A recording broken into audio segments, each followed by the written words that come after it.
Welcome back to Pick this opener. Nope. Oh, my bad. oh man. It was quiet for like a long time. And right as I know, it was like freaking me out. Start the show anyway. Oh, I think that's how we're going to start it. Welcome back to TenTenths Podcast. I'm your host, Robert Vero, and I'm sitting in the Kanga Motorsports studio in my skunk-smelling house, and I have Dusty and Adam on Zoom. And what did you guys do today? I did nothing but work and then come home and clean up a skunk-covered dog. I mean, I didn't do anything more exciting than that. So. Yeah, I worked, but thankfully whenever I got home, everything smelled like it was supposed to. So. That's good. Yeah. No, I came home and we were in a tornado warning until 23 minutes ago, but I don't think it ever materialized, which is good. No, it was super windy and kind of rained here for a little bit. Yeah, we got some rain today. Which is much better than the alternative from a few weeks ago. Right. Yeah. I'll take rain. Coworkers today. We were working in a place where we had been a couple weeks ago, and we had left some stuff just like taped to a pole rather than hanging it back up again. And like, man, remember a couple weeks ago when we had to wade through hip deep snow to get to this case, and that's why we didn't hang it back up, and now it's laying on the bare ground. It's much nicer. You might have to dodge a cow flying through the air whenever you go back there. Unfortunately, it wasn't that exciting. No, I'll definitely take thunderstorms over snowstorms. I've missed thunderstorms. Yeah, I got woke up to lightning. I didn't get woken up by it. I was kind of awake and heard lightning and thunder this morning. Like, oh man, is that really what that is? Yeah. It definitely seems kind of early for it, though. I was going to say, this is fake spring, Robbie. It's going to snow again. Yep, one last big one, and then it'll be nice. Yeah. But yeah, within like a week and a half of us having rolling blackouts because it was below zero, we had thunderstorm warning and hail. So you know, we're just following you guys. Yeah, Texas stuff. So. Yeah. But no, you guys seem to know worse the wear for when I was there this weekend. So. Well, we lifted all the COVID protocols today. Everything's just back to normal. The Rangers announced they're going to have full capacity in the stadium on opening day. It's just everything's great in Texas. Well, you're just really setting an example for the rest of the country. Yeah.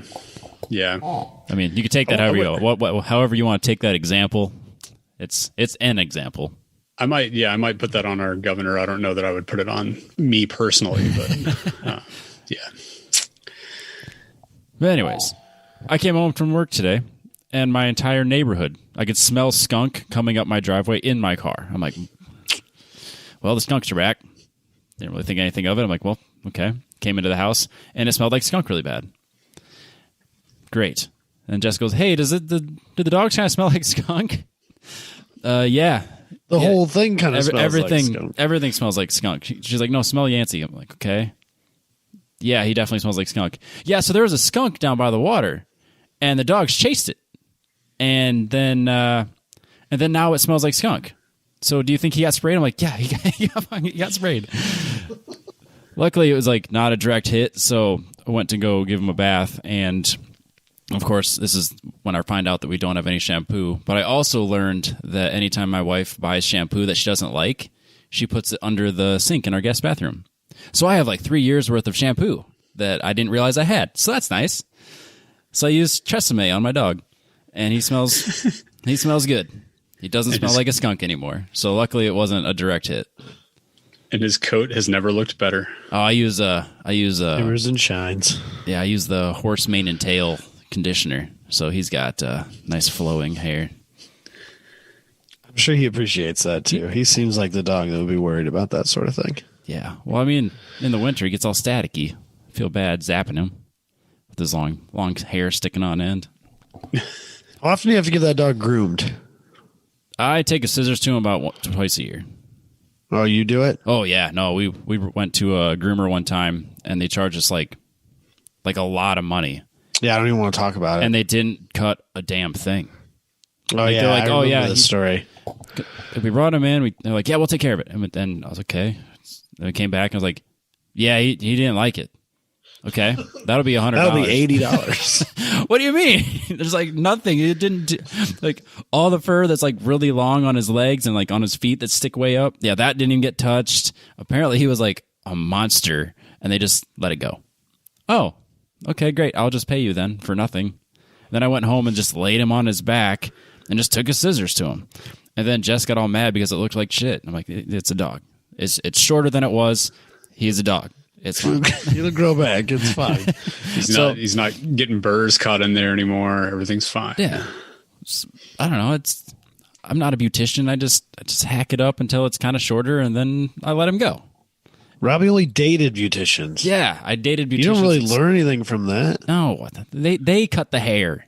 Right. He drives a 240, not a Miata. Exactly. Convertibles are for hairdressers. Name me one time you've seen a hairdresser driving a Miata. Not even once.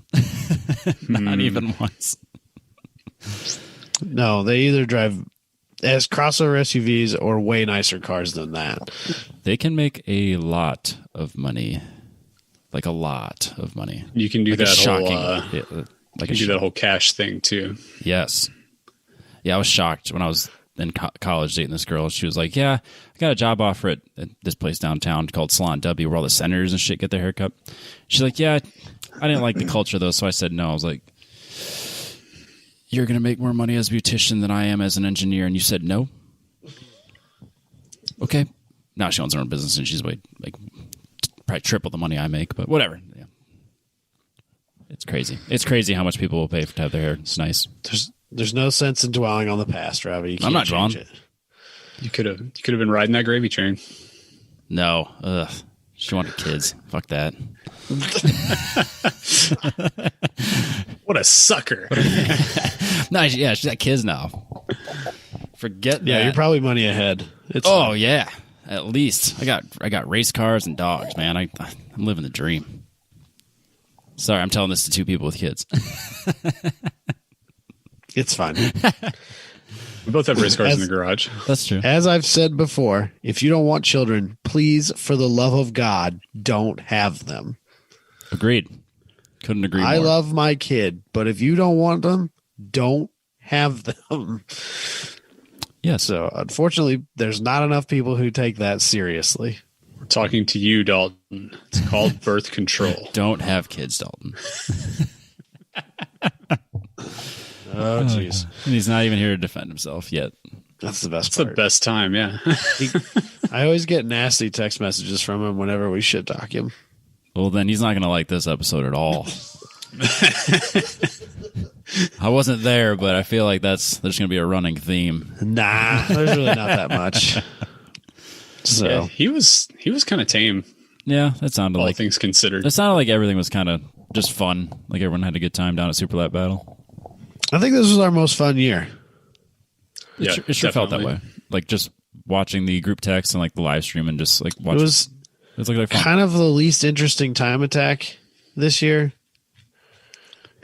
Last year wasn't that good either, I guess, but the events surrounding the event were fun. Yeah, and we'll get into that.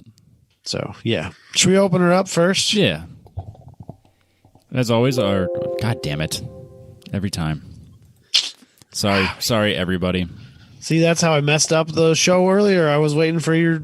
You were, and I didn't click away, and now we both now the only person that hasn't screwed something up on the show so far is Dusty. Oh, just give me time. We need to all consistently screw things up. I should probably check levels. I think they're good. Nah, it's too late for that. Check. Yeah, Once. see, it's fine. It's fine. They're close enough. They should be. That scale's not very big. It's fine. Just turn your radio up and down based on who's talking. It's fine. That's why we equalize everything. Audacity will do it for me. That's what I do for Slip Angle. Yeah, that is exactly what I was about to say. Abe always sounds like he's super tiny. Well, I mean, we're not on phones, so I mean, it's fine. We're on mics over Zoom. It's clear and great. I'm not driving a truck the wrong way down the interstate calling my buddies. Or driving into Wisconsin in the middle of the winter with like a white noise generator going on in the background. No, that's just Honda things. As always, our opener is presented by Factory Fabrication. If you need any sort of fabrication, either it be hand railing or custom furniture or any sort of like home decor or even outside stuff. Or if you have a business and you want to do like the entire interior of your restaurant, factoryfabrication.com. I have on the website right now, I have the dining collection, which are these custom-made chairs. I know Booney was showing me pictures of this design that he's got that he wants to build. It's really impressive. So if you want to get some like really awesome furniture, like custom built to your needs, head to factoryfabrication.com and reach out to Booney. Is your car still there? Yes, because again, he's very busy, and when you only work on the cage 1 or 2 hours at a time, plus it's kind of like two dudes just hanging out. So we sit and bullshit. Nothing gets done. Yeah, so we sit and bullshit for a lot, and then it's like, we should probably get some shit done.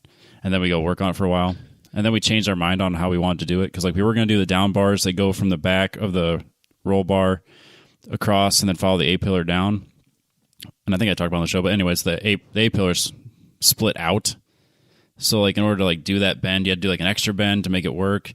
And like the AutoPower SCCA legal cage is really sketchy the way it just kind of goes straight across and then like down and out and then down. And it's like, I don't want to do that. And we agreed that we didn't want to do that. So we did the hoop across the top, and then we're doing the down bars across the A-pillars, and it fits a lot better. So did you do bends across the roof where the roof curves so much on those? I've looked at mine a bunch of times and wondered how like you could tuck it all the way up in there and keep it away from a helmet without having to put extra bends in it to go up around them. I cut out, or I guess we both cut out all of the extra material up there, which a lot of people don't do. So like if you look at Austin Hurdle's car or the Brian Highcotter's, not Dylan Hughes, Brian Highcotter's car, I got a lot of shit wrong last week. I'm trying to correct it. If you look at their cages, at least Highcotter's car was laser scanned by Chair Slayer, so that one's as good as you can get without really like hacking that car apart. But like Austin Hurdle's too, it just goes across and then down, and he's got multiple bends and multiple different braces, whereas we didn't do that. Ours is just a hoop, and it's as good as you can get with a Z, just because we cut out all that extra material. Yeah, I've whenever I look at that, I think like, man, I want it tucked up in a way, but also like the more bends you put in that bar, the more weak points you're putting in it. So it's kind of a catch-22. Yeah, and like I want to have a cage that's legal for basically everything. So I have like the WRL spec in front of me, the SCCA spec, the GLTC spec. So I'm just like, okay, how can I fit all of these? And then that's basically what I did. Because I don't want to pigeonhole myself to saying like I can only run this in GLTC, or I can only do whatever. So I wanted to make it legal if I decided to change on what I did with it. How do I fit in all these / which one of the ones can I like talk my way into the other series with that compromise is the best. Yep. And you can make a case for any of them, I think, if it's legal. I think the only one that really would have got sketchy is the Formula Drift spec. Obviously, I'm not going to Formula Drift, but like I was using it as an example because they allowed multiple bends like on the hoop towards the top, and you could add additional bracing, kind of like what Austin Hurdle did, and it'd be perfectly fine. But that really wasn't the direction I wanted to go. So yeah, we got the ultimate compromise, and I think I'm really happy with what we got so far. Cool.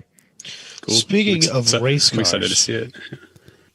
Speaking of race cars, we're going to talk about Top Fuel dragsters. Hell yeah! So this is a post filled with, we're going to call them alleged facts about Top Fuel cars. Some of these I question. Oh, I saw this today. Yes, so this kind of floats around occasionally. I've seen it more than once.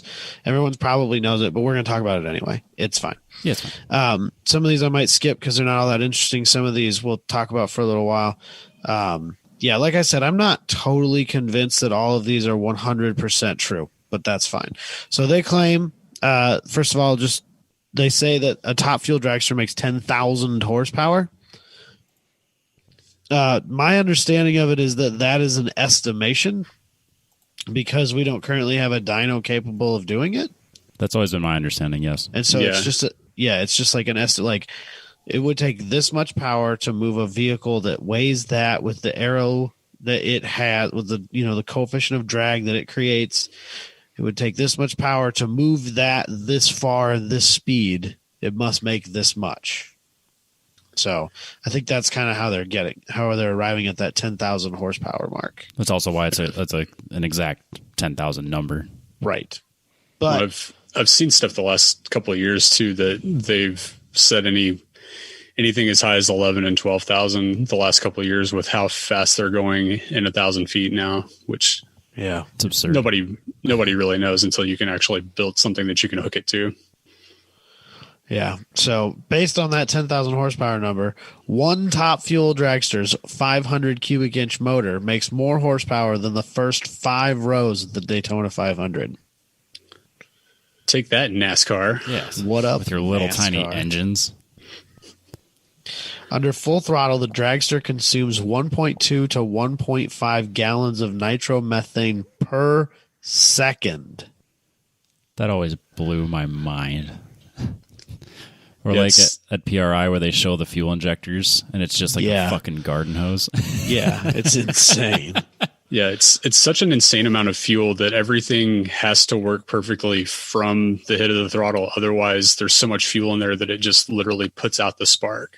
Yeah. Yeah, that's Or a little worse. farther down in here. Yeah. I'm kind of a nerd on all If the this stuff. spark momentarily fails early in the run, unburned nitro builds up in the affected cylinders and then explodes with sufficient force to blow the cylinder heads off or crack the block in pieces. So I remember when Jesse James did a Discovery show. It was like Jesse James does whatever, and one of them was a Top Fuel motorcycle, and all he had to do was one pass, and they're like, "Don't let off the throttle. Like it's either on or off. Like you either go or you don't. Don't feather it. Don't mess with it because if you do, it explodes." And like the first thing he did was like botch the start and and like feathered the throttle and blew up the engine. Yeah, those guys wear like an armor plate on their chest because if it does go bad, it will shoot parts in like out of the top of it into their chest. Yeah, like a grenade. yeah, that's pretty nuts. It's not worth it, man. No, no. Having this engine behind you is bad enough, but having it underneath you Or between I'm your gonna legs. pass. Yeah, no, thank you. But to say, or driving a funny car and it's in front of you. Yeah. Somehow they put a giant Lexan shield on the dragsters whenever the motor is behind them, but the funny car guy still just like sits right behind it with nothing in front of him. Yeah, it's pretty wild. So, a stock Hemi V8 engine cannot produce enough power to merely turn the dragster's supercharger. They are massive. Which is, I can see that. There's a lot of, it takes power to make power sort of thing. Right. Yeah, it's huge and Teflon lined with no tolerance anywhere, so it just makes the absolute most compression that it can. Yeah. 3,000 CFM of air being rammed into the supercharger on overdrive. So the fuel mixture is compressed to a near solid form before ignition, and the cylinders essentially run on the verge of hydraulic lock at full throttle. Again, also just fascinating. It's just insane. I don't understand. Yeah, so that's like it.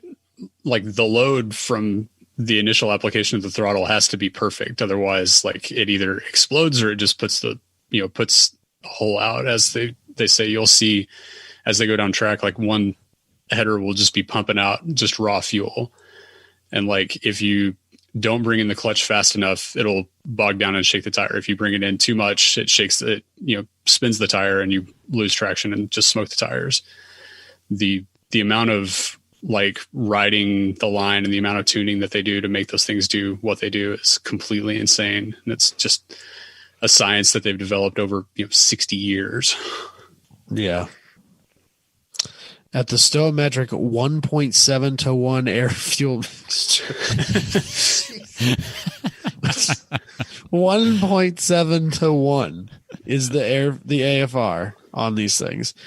Then for nitromethane, the flame front temperature measures 7,050 degrees Fahrenheit.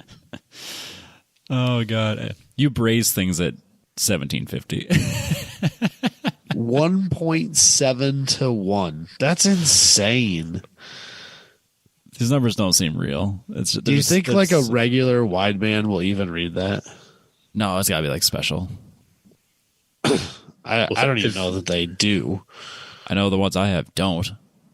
Well, I'm saying I don't know if the Top Fuel Dragster even reads it, or if they just like they might not. They just use a math calculation and hope. They just use temp probes in them, I think, is the main thing. Yeah, that's probably true. So nitromethane burns yellow. The spectacular white flame seen above the stacks at night is raw burning hydrogen disassociated from atmospheric water vapor by the searing hot exhaust gases. Neat. So and then sometimes whenever they start eating themselves, you'll see green flame, and that's the copper head gaskets getting burned out of them too. Yeah.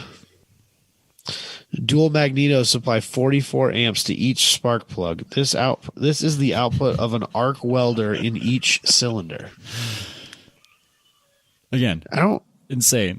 I don't know that they use spark plugs like as the normal human understands it. They're a consumable for every run.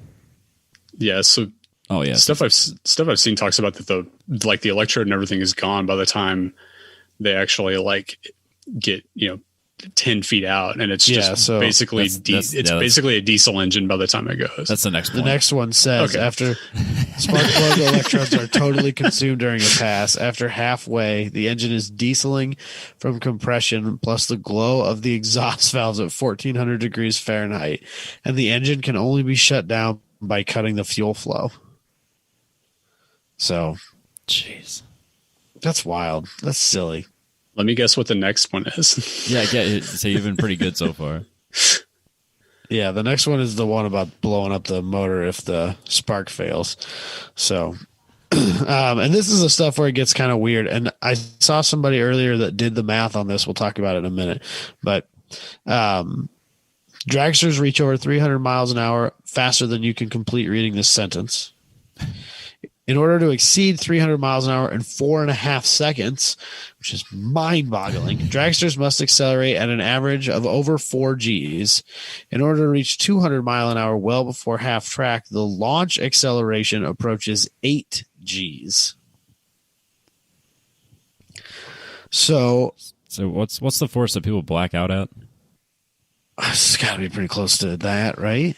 Isn't it like 8 sticks out in my mind, but I'm not a fighter pilot. Well, so then if I weigh 200 pounds, because that seems like a reasonable average weight for a human, yeah, for a human being, that would mean that I feel 1,600 pounds of pressure put on me, essentially. Yes.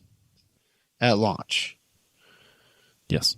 I mean, I don't think that I'm going to walk away from that without feeling something, right? It's got to feel like a punch in the chest. I mean, I remember we talked about how insane the G load is in a Formula One car, and I think they're only in the 4s. It's less than 5 typically, yeah. That's half. And I don't know if like going head on makes a difference versus side to side. Well, and the other thing I've read is that when you pull the parachute, it can be just as bad, if not worse. Yes, that was one of the reasons that Don Garlitz ended up retiring when he did, was because he hit both chutes at the same time in a car and it detached his retinas. Yeah, he's going blind from his retinas being pulled off the back of his eyeballs. Yeah. Whoa. From rapid deceleration. Did not think about that. So yeah, you can calculate G-force from first world 60 problems. You can calculate G-force based on your 60-foot time. So like, I don't remember,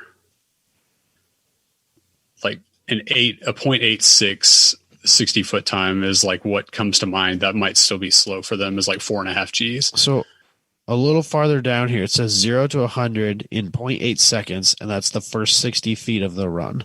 Okay. Yeah. So yeah, you're probably about right. I'd always heard 4 to 5 Gs off the line. And then like the crazy thing is that as the clutch comes in, like you just sustain that down the track because the car is just pulling harder and harder as the clutch is locking up and applying more power as you get further down. So, because they essentially don't have a transmission, like gears, does it? No, it's just the clutch slips and just engages harder and harder until you hit the end of the runway, right? Yeah, so it's like a 5 or 6 disc clutch, and they've got it timed with both weights to determine like by centrifugal force how much clamping force is applied, and then you've got timed solenoids because you can't do it electronically. You have to do it like with a solid state thing. You have to set a timer and say like you applied this much to the clutch at this point throughout the run. So like the first half of the run, it's just basically slipping the clutch to apply a certain percentage of power as you get up to speed. And then, the last maybe like 400 feet, it's actually locking up 1-to-1 and you're putting all of it down by the time the car's moving that fast. Huh. Yeah. So like after every run, they're coming in and pulling all those clutch discs out and servicing them, and then finding out what their stack up height is and everything, and doing all the preload and changing the weights out. And don't they rebuild those engines after every run too? Yeah. Yes. Take it all the way down to a bare block. If everything goes well, it's all the way down to a bare block, and then if not, you pull it out and stick a new one in. Yeah, because it's either it's good and you have to rebuild it, or it's bad and it's nothing left. I think what I've seen is like in a best case scenario, it costs like $8,000 to make a pass. And this says here, assuming all equipment is paid off and the crew works for free and nothing blows up, each run is estimated at $1,000 a second. Yeah. Good grief. And then you're doing all that to win, like, I think payout for Top Fuel and NHRA right now is like $30K for a weekend or something like that. And you're making 4 qualifying runs and then 4 elimination rounds. Yeah, you're not making money on the race or on the win. It's all in sponsorship dollars. And they're struggling for that reason alone, sometimes I'm really shocked that professional level drag racing still exists. Aren't they struggling right now? Like really struggling to? Oh yeah. There's a lot of teams that are just in and out, and even John Force last year was having trouble, and like he's the biggest name in drag racing at that level. Yeah, that's what sticks out to me. I think that John Force basically saying like he wasn't going to be able to keep running his teams or whatever. Yeah. There were wild. There were plenty of people that stuck it out last year. John just it seemed like John kind of sent everybody home and threw in the towel pretty quick. But he's been at it for a while. I wonder if it's almost like that final straw where he's like, maybe I'm sick of this. Yeah, which they're back out this year, so that's good. Yeah, they're back out this year. So, but finish this up. So 0 to 100 in 0.8 seconds for the first 60 feet. 0 to 200 takes 2.2 seconds. Clear the first 350 feet. 6 Gs at the starting line. Nothing accelerates faster on land. 6 negative G upon deployment of the twin chutes at 300 miles an hour. It says here that an NHRA Top Fuel dragster accelerates quicker than any other vehicle on Earth, quicker than a jet fighter, quicker than the space shuttle. For 1,000 feet. So, yeah.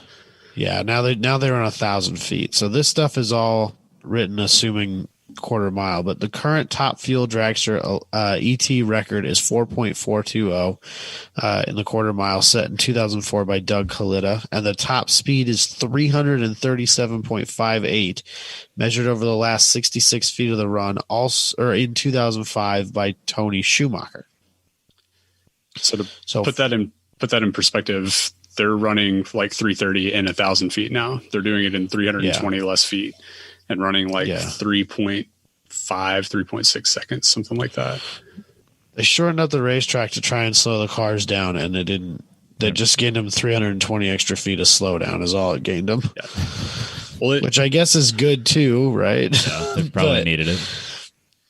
Yeah, rather than trying to tell tracks that they needed a minimum shutdown, they knew that tracks wouldn't do it, so they just shortened the actual race course, didn't take any power away, and now the cars blow up. Instead of blowing up in 1,200 feet, they blow up in 900 feet, and if the Dick LaHaye, that's one of the old crew chiefs from way back when, said a long time ago they just needed to take away. They run redundant fuel pumps and they run the dual mag setup. He was like, take away a fuel pump and take away a mag system. They can only make so much power. You slow it back down, but they haven't done like Formula One or all these other racing series have, to where you take power away from the car. They don't want to make the teams go through that added expense of all the development to do that. So yeah. So the last little bit here is one of these stories that I just think is hilarious to me. So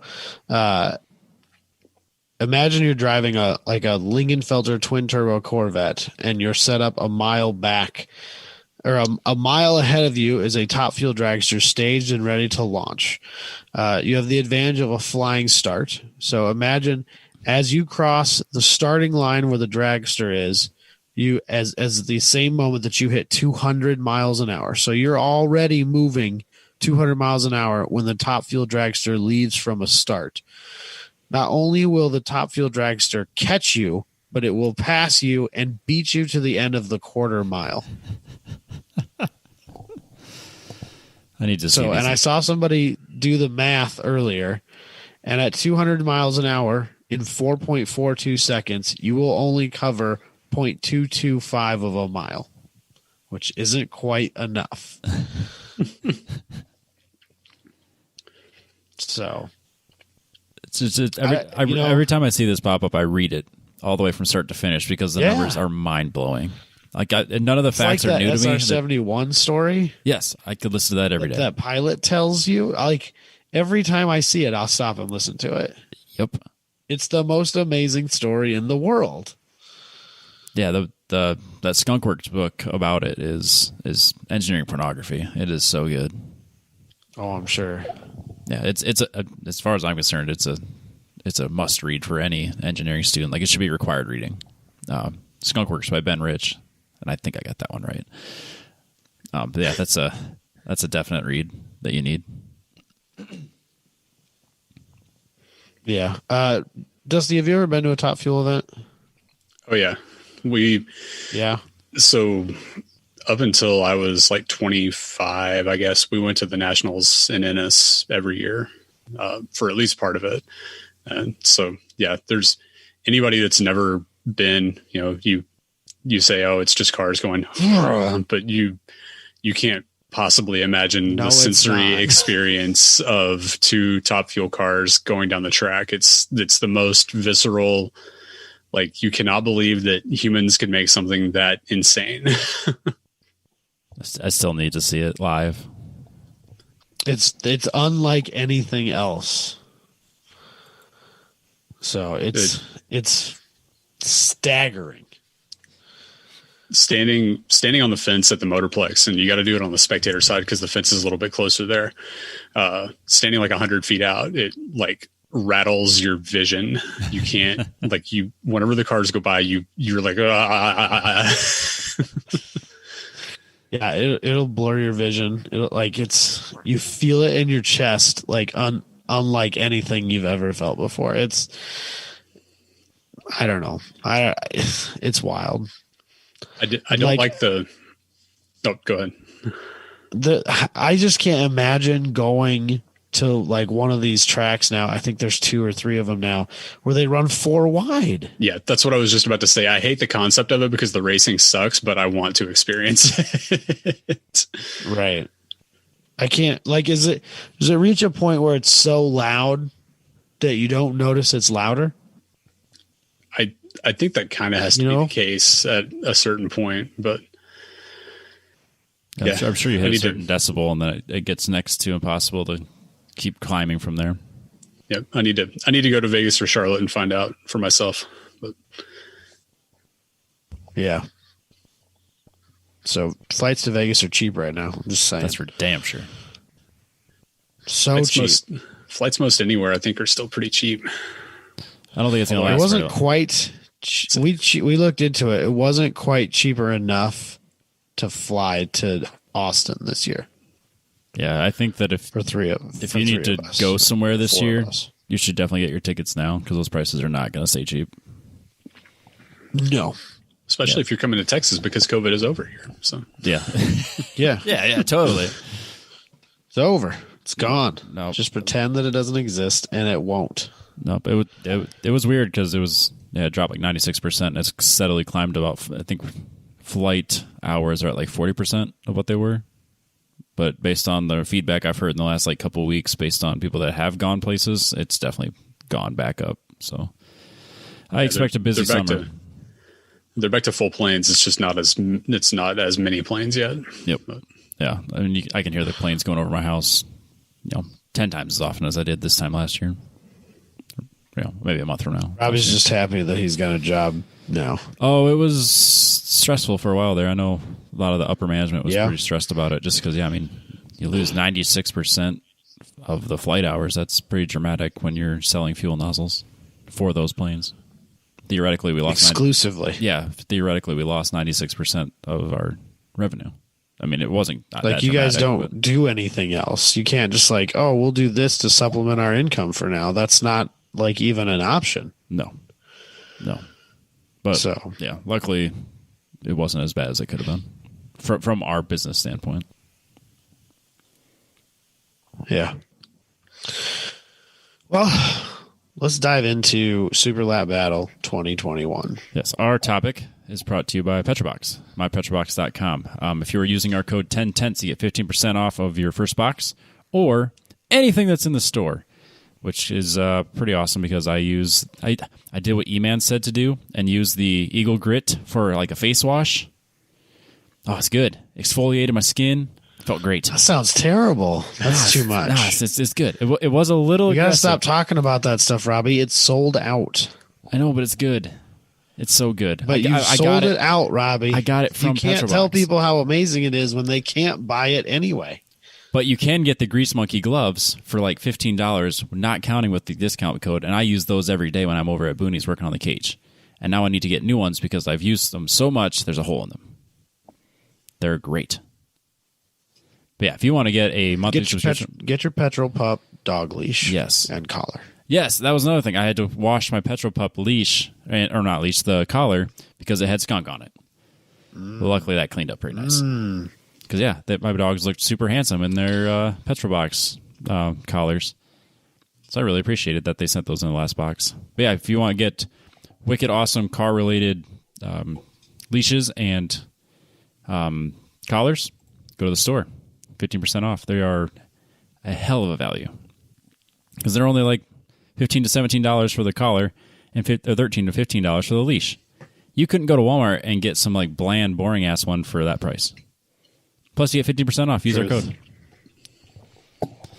So, anyways, if you want a monthly subscription box that has awesome red car stuff in it, mypetrobox.com. And then if you want to just buy some of the stuff that's super rad, just go to their store. And then use the code TTB15, 15% off. So how was Super Lap Battle? Was it wild? So where do we start? I feel like I missed out this year. This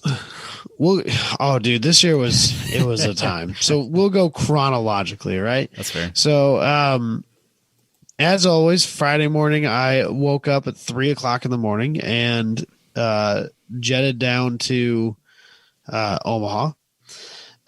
This year, so through work situations, I haven't really had to drive my Cavalier lately because where I've been working is much closer to my house than it is to the shop. And so I've just been taking my work truck home and then going straight back to the job site the next day rather than going and getting my Cavalier. And so I literally hadn't driven my Cavalier since the Valentine's Day weekend. Good grief. Yeah. And I don't, so that car, cause it's a shit box beater car. It does not know when the door is open because none of that switch doesn't work anymore. So, it does not know to tell you, hey, idiot, you didn't shut your lights off. Oh, shoot. And so the idiot didn't shut his lights off, and that battery was dead. So at 4:00 in the morning, I'm trying to pull my work truck up to my Cavalier so I could jump start it. And not lose too much time to end up being super late. Thankfully, Dalton was late, and so I was able to not be the one holding us up, which was nice. It's like running from a shark. You don't have to be faster than the shark. You just have to be faster than your friend. Right, exactly. So I'm actually pretty proud of my my track record for Super Lap Battle, because thus far I have never been the second arriving party at the place where we meet in Omaha. I've always been the first one there, so they haven't had to wait for me, which is a huge accomplishment for me. And also, I cannot remember ever like needing a Walmart trip to get the thing I didn't remember. I'm so jealous of the people that get to go with you on these trips, because I get the polar opposite. I will never forget PPIR. You get 5-day trip Adam that brought a Walmart bag with him full of three things. He's got his cooler and his food, and then he's got like this, like a Ziploc bag of clothes. It's like, oh, I got this shirt. PPIR was not my fault though. I hadn't had power for 3 days. Neither did I. I had a whole pot of coffee before he even showed up. Good for you. I had like an hour and a half of sleep. Oh man. So, but anyway, yeah, I'm pretty proud of that. Like I do pretty good. We'll see how it goes this year. I hope better than last year. But yeah. These guys get to. But as we're driving down, there's, for some reason, I don't know, maybe Dusty can explain this to me, but Texas apparently has a penchant for base model V6 Camaros and Mustangs. And Challengers and Chargers. And also, they all think they're the fastest fucking thing on the roads. And yeah. I don't... So we were in Josh's Regal GS, and we came up upon this V6 Camaro that so it was a 5th gen Camaro with, as Dalton pointed out to me, a 6th gen wing on it, and it had the rear window louvers, which I still maintain that unless you have a hatch car, you cannot have rear window louvers. And then, when he turned on his turn signal, he had like aftermarket taillights in there, and they would flash towards the outside of the car. It annoys me that the Mustangs You know what I mean? do that, or that there's people that do that from the factory now. Right, but that's the Mustang has 3 or 4 lights to do that with. Yes, the Camaro has 2. So it was just blink, stupid. blink, blink. Yeah, that's so lame. Yeah, and then when he hits his brake, all of the lights on the back of the car would flash 2 or 3 times and then stay illuminated. Oh, I hate that crap so much. Yeah, that's which I think is actually illegal. I think you're right. Yes. But either way, we went to pass him, and he literally dropped a gear on. Of course, we were passing him in the slow lane because he wouldn't get out of the fast lane. And he dropped a gear on us and tried to race. Did you take him? Well, I mean, I'm not going to get anybody in any trouble here. Statute of limitation. Only up to the speed limit. Yeah, of course. Right. To nearly or slightly maybe above a little bit. Well, lucky for you, in Texas, the speed limit's like 104, so... I think we were still in Oklahoma at that point, but he had a Texas plate. So, it gets weird between Oklahoma City and Dallas. Yeah, that's where the Tiger King guy was. Yeah. Yeah. It's on the side of that highway. Yeah. It shows. It gets weird there. Like every year, something weird happens there. So, I don't know, man. There's just, I don't know what the deal is with those guys. There's a lot of them. Frankly, way too many of them. And they all think they got a race. And they all think that they're the fastest damn things on the road. And they all have terrible sounding exhaust. And I don't get it, man. But hey, you do you. I don't have to get it, I guess. Yeah, we don't live there. I don't go a day that I drive my Z to work that I don't have at least one person pull up beside me, slow down, drop a gear, and then drive away. Like, it's not fast. Like, it made 300 horsepower at one point, maybe. You definitely doesn't make that now. You need a sticker that says, my other car is a 500 horsepower second gen Camaro.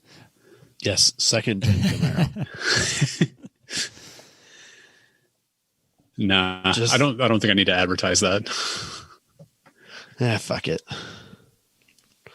This is my slow car. How about that? And it's yours too. Yeah, that's the. So, but I don't know. So of course we stopped at Buc-ee's because now we have to do that every time, and it's glorious and fantastic. Dusty, as our in-house local Texan, is Buc-ee's a thing you do, or do you just avoid it like the plague? So I stopped there on the way down. I stopped at the one in Temple or whatever it is. Yeah. Temple.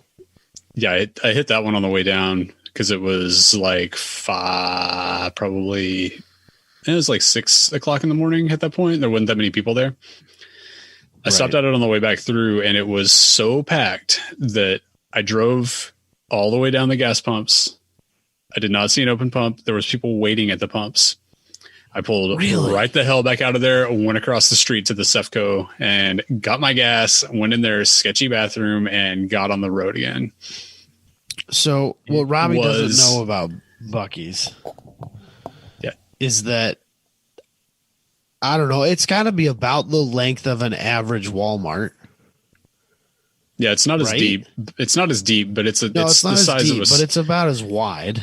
It's the size of a good size grocery store that also sells like clothing and stuff. Like, it's not the regular grocery store. It's the bigger one. Okay. And the gas pumps run the entire length of it. And there's two rows of them. There's two rows of them. Yeah. So there's got to be, I don't know, 200 pumps out there. I would think between 200 and 300. And yeah, they were literally all either broken or had somebody add them. That's insane. We'd stopped. It's fun to stop at, but I feel like if I lived in Texas, I would never go there. So there's actually a couple up here, like close to us now. And like every like fifth or sixth time we go by there, I'm like, I need some warm candied nuts. They have it's like a little like funnel looking thing. It's paper, and you get pecans, cashews, something else. Yeah. And for like $4. And they keep them under a little heat lamp, and they're coated in sugar and cinnamon, and they're probably absolutely terrible. And your dentist would tell you not to, but they sound awesome. What does he know? Yeah. He's just a dentist. He's barely a doctor. Might as well be a chiropractor. Yeah, exactly. So, but yeah, other than that, it was a pretty uneventful trip there. We got there kind of like 9:30, 10-ish, checked in. I crashed. My buddies had made a comment the next morning about my miraculous ability to fall asleep quickly. Yeah, it's infuriating. I don't know. Infuriating. That's not even a apparently strong... Josh went to ask me a question, not realizing that you were gone. I had decided it was time for me to go to bed. So he went to ask me a question, and I didn't answer. And he's like, hey, then realized, oh shit, he's out cold already. Yep. Yeah. No, I think you have sleep apnea or something, because you'll just be watching TV or talking to us, we'll be talking, and then all of a sudden a minute, and you're just like doing a podcast. Yeah. When he decides it's time to sleep, he just goes to sleep, starts snoring, and then anyone else that has to sleep anywhere near him is like, well, fuck. If I sleep on my side, I apparently don't snore nearly as much. So I try to be cognizant of that when I'm hanging out with you guys or whatever. So I appreciate that. I swear it's gotten better than it used to be. Or maybe I just got better at sleeping through snoring. Now that my dogs snore I don't know. as loud as I you. try to sleep on my side, and apparently it's not an issue. So I don't know if that's true or not, but that's what Katie tells me, and she would know. Yeah. Because she's the world's lightest sleeper. That poor girl. That poor girl. She did not win She the does lottery. not fall asleep quickly. Oh, she does man. not fall asleep quickly. It's very much the opposite. So like, it's not uncommon for her to go to sleep like half an hour or to get in bed like half an hour before I do, so that she's well on her way to falling asleep before I even get there. Oh man. On the off chance that she might be able to fall asleep quickly enough to like avoid it, but it's probably not going to happen still. So does she take like NyQuil every night just to get through it? No, she's on a prescribed sleep aid I don't blame her. because she has that much trouble with it even without me. Oh.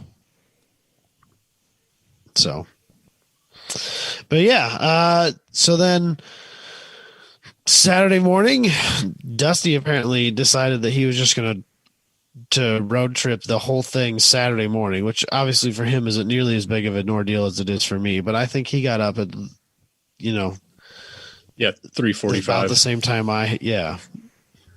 How far is it for you? It's 3.5 hours for me. So Well, that's not so bad. I wanted to be there No, last it's year. totally reasonable. Yeah, last year I got there between like 8 and 8:30, I think, and like the people at the like media check in to get your vest at COTA were like, "You're a little late, aren't you?" And I was like, "Oh, I don't." Just give me the vest. Leave me alone. We're not making a living here. Yeah. So I was determined to be there like when the cars hit the track this year. And I was successful at that, but I didn't get on the side of the track I wanted to be. But Next year. yeah, there's always next year. We decided that chances are that all the fast guys weren't going to go out and make laps the first session anyway. And so we didn't like really rush down to the racetrack. So I wanted to see Mr. Adam Jabay on track. And I was afraid that if I wasn't there for the first session, I might not get to do that. What are you saying? That turned out to be largely true. So I just didn't want to take a chance on it. So no, seeing the GLTC cars out there is always cool. Just that many cars running similar times all packed together, even in practice, is cool. yeah. They put on a good show. So yeah, they did good this year. It was I think better than last year. The show. There were more of the. Sorry, you go. You were there. What's that? I was going to say There were more of the like big names in GLTC there this year. Like basically the top echelon of guys for the most part was there. Do you mean the winning formula guys? Yes. Well, and Eric Cattell. And Eric. Right. So that group of people. And then like there were a handful of Grid Life regulars that were trying out the GLTC thing this year that like, it was their rookie races, but they came to race and they proved to do it well. So, I was talking to Abe Saturday night and he said that they're pretty sure that Austin Hurdle is the first person in GLTC history to be on the podium his first wheel-to-wheel race ever. Yeah, that's probably true. He did really well. So- I was very impressed. Yeah, he was quick Yeah. right out of the box. I was interested to see as a fellow Z owner. I was anxious to see how him and Hike Cotter would do. Oh yeah, I've been stalking him pretty religiously all winter, watching what he does, and I'm like, I should do that too. Yeah, I think Robbie and I both have the same spreadsheet going of 350Z weight and power combinations. And Yep. Oh yeah, there's a calculator with multiple saves on the tab. Don't get me wrong. I wasn't completely on board with his tactics for this one, but it clearly worked out because he added a shitload of ballast to make it to 3,300 pounds, so he could keep the what do you have like 295s on it. Yeah. Yeah, 295 Hoosiers on it, but I can't remember what horsepower he had. But he had like 278 torque, which is absurd for a GLTC car. But it proved like a well set up car because he was freight training it down the back straight and the front straight and any straight. Freaking wild. The word on the street is that Jeremy Swenson's tune, in order to make the power he needs, because that motor uncorked makes 420 wheel. Is what I was told. So in order to keep him at the roughly 256 horsepower he needs to be legal, his drive-by-wire throttle body opens 46%. That's crazy. I love GLTC. I cannot condone making a Corvette make 256 horsepower. He doesn't support that life. We were joking like the whole weekend, like how terrible that must be for him as a guy who's, you know, that car started, or his red car started out as a ZR1, which makes like, I don't know, 600 horse or whatever it makes, you know, and then he had the big boy LS, the 468, which makes roughly that area, you know, like low to mid 600s, you know, makes 6 at the wheels instead of 6 at the flywheel. Right. And then, you know, the sequential and all that stuff. And like, he's gone real fast in a straight line at those racetracks before. And it's got to just be like, why does it take so long to get from one corner to the next in this damn thing? You know, I'm supposed to leave those guys way back there and then stand it on the nose, get it around the corner somehow, and then leave them again. I'm like, what? Yeah. Why can't I do that? Yeah. Where's my 600 horsepower? So, but Ferris rolled in there. I saw Friday night that he had posted a picture of his car on the trailer at like 10:30, loaded backwards, you know, with an oversized load banner on it for that front wing. The front wing is literally wider than the space between the fenders on his open trailer. It might be wider than the fenders on the trailer. I don't think it's quite wider than the fenders, but he can't load that thing with the car forward with the wing on it. It won't clear the fenders on his trailer. That's crazy. So, yeah, it's a wild deal. But so he walked in there and we were kind of walking around and he saw us and stopped to talk to us. And I was like, so how much sleep have you got? And he's like, I don't know, like 2 hours. He says, I'm going to skip the first session. Like, good idea. It's probably not the worst Very idea. good idea. I think that's a strong, smart move. Responsible. So, yeah, they still had some things they needed to button up. I walked over there at one point Saturday afternoon, and there was just like you had to wade through Red Bull cans to get to the car. Yeah, wild deal. So, but he made a run Saturday afternoonish, and that was the first time the car had been on track. He went out, did a warm up, did a flyer. I'm watching it on my live timing app on Race Hero. Throws up a 208, which his previous best there was like a 213 or a 211. Yeah, I think a 13. 213. Yes. Yeah, I think he ran a 213. James's best time 2 years ago in the Integra was a 211, and the record was in the 207 range with Life. And that 13 was on Yokohama's too. It wasn't on It was on AO52s, not the slicks. Yeah. Right. So with 800, what he claims is 850 wheel, which I've got my opinions on. He claims is 850 wheel.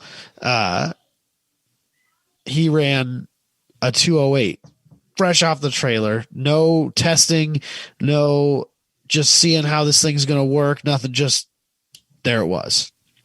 Just shaved 5-6 seconds off of his previous best. With massive new front aero and a radiator in the back seat. So I don't know if you heard about this, Robbie. They were having trouble with the car overheating on the dyno. So they put a second radiator in the hatch. I did not know that. I know that they were having trouble putting the power down on the dyno. And I was watching that on Ferris's story. Too. I did not realize that he had a overheating problem too. Yes, so there's a second radiator in the hatch of that they kind of last minute hacked in there just so they could get the car to cool. So is it just like in parallel, or or is it in series? It's in series. Yeah, I'm assuming series. That's got to have a shit. But like you could just reach back behind him and touch the thing. Like it's right. I'm just like there. That's got to be like a shitload of Did the thermostat open yet? Let me see. Yeah, yep, it's open. So is he got like a fan sitting behind him too? There's 2 fans attached to the radiator shroud on the backside of the radiator.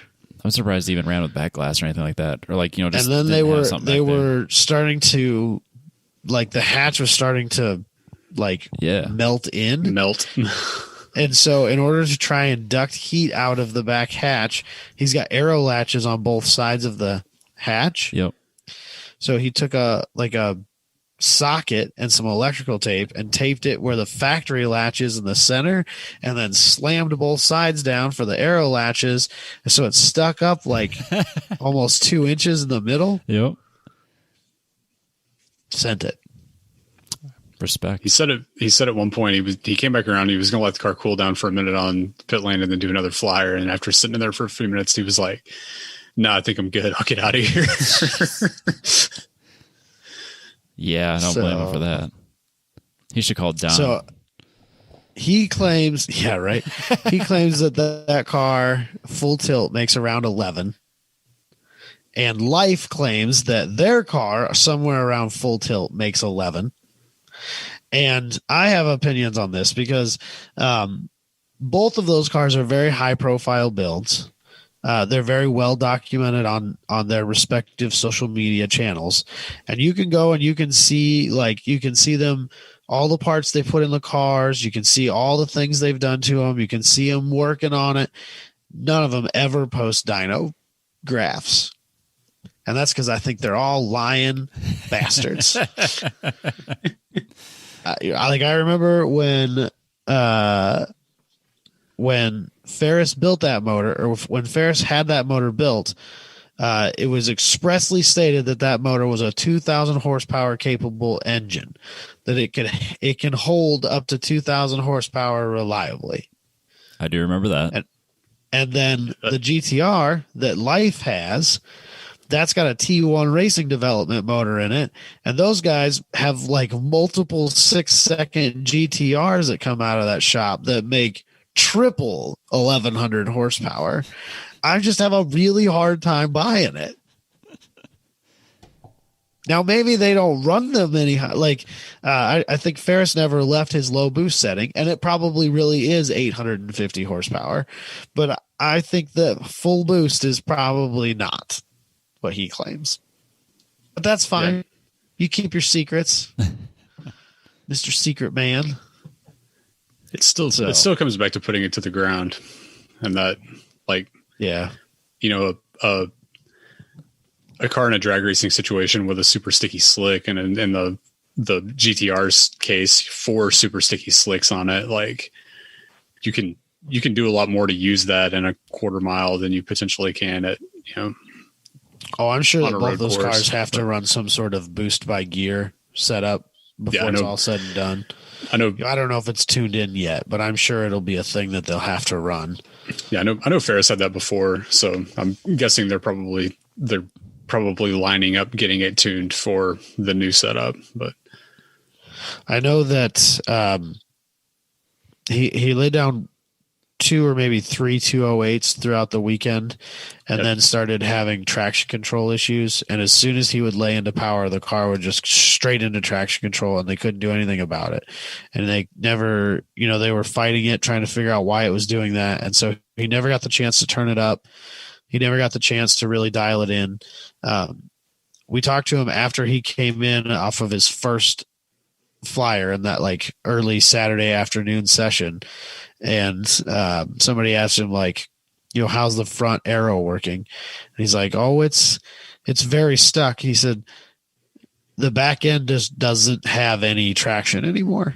And he has an APR 1000 on there, like the largest commercially available, like mass produced wing that money can buy is what he's got on the back of that thing. And it's not enough. Dual element with the second element maxed, and they were laying the entire thing at more angle of attack, trying to get more into it. So I've never kicked myself harder for missing a shot than I did his first flyer. I was standing on the outside of turn 2 coming back down the hill. I'm standing there with a camera down by my side like a dumbass with my mouth hanging open. And I watch him go up the hill to turn 1, and the thing is shooting sparks like 150 feet off behind it because both sides of that front wing were bottoming out on the skids. And it looks like the DeLorean in Back to the Future hitting 88 miles an hour. And I was just like, oh my God. And and then I laid down at the camera in my hand and I was like, you dumbass. That was the shot. And for the rest, I think they must have cranked up the compression or raised the ride height a little bit or something because it didn't do it again the rest of the weekend. I was just, every time he went up that hill, I was ready for it. I'm like, oh, come on. Nothing. There was still there was some sparks coming off of it just about any time, but not like it did that first flyer. So yeah, I caught him, I guess between 19 and 20, there's a dip or I guess between 18 and 19 off of the big 4 apex turn. There's a pretty good dip that it would touch the outside on. So a couple other things that I saw Saturday. Eric Dixon, who is a listener, posted on the group that he was going to be there. He was there mechanicking, I guess you could say, with a Talon, a DSM that was like the same gen as Brian's car in the first Fast and the Furious. It's like the world's wildest Eagle Talon, or at least the widest. So it's got like a full A and B aero kit on it. Robbie, I think you're going to struggle to find pictures of it, and I'll explain to you why here. Oh, so I saw it on the live stream. First of all, the guy who owns that car, who owns the DSM, the owner driver of the car. Remember when you went to TT Nationals? Yes. And you were telling us the story about the guy who was driving the Blue Noble? Yes. I like that guy. That he had a tree fall on it? Yes. And then he fixed it? I remember. Apparently another tree fell on it. Damn it. While he was driving it. How does that happen? I don't even know. But he now owns this DSM. Oh. So small world. Kind of a weird world, right? That guy's super cool. Saturday they went out. I think they got one kind of like test flyer in just to see how the car was going to go. And then something went wrong and they had to pull off and bring the car in. And then I went and talked to Eric Sunday morning. They were able to fix the car. And he told me that what had happened was the intake gear on the cams, the intake cam gear, the screws that hold it to the cam itself had backed out, and the gear had slid out enough that it had come off of its dowel pin that holds it in place. Oh shit! And so it rocked into the exhaust cam and locked the cams up. Ooh, what a mess! The rotating, the valve assembly, and that's my nightmare. So none of his valves point the right direction anymore. Right. So they, so through probably, I'm assuming the miracle that is Facebook, and their respective automotive enthusiast groups, they were able to find somebody that had new cam gears and cams, and he brought them to the racetrack from somewhere local, apparently. Huh. And they were able to throw that in there so that they could actually compression test the engine, found that 2 intake valves were bent. Again, I'm assuming through the modern miracle of social media, they were able to find somebody who was local that brought a complete head that they pulled the valves and stuff that they needed out of, put it in their head, and got the motor back together, and were able to go out on Sunday. And I didn't go and talk to him because I was a little bit afraid of just how disappointing and depressed they were going to be. But I saw when they were coming around on the front straight, I think after their warm-up, starting their first flyer, I think he money shifted it. No. And the car never made it back on track. Oh, shit. Now, they talked about that car at length on the live stream for quite a while on Saturday. It's a really cool car. Yeah. Like it's a really cool car.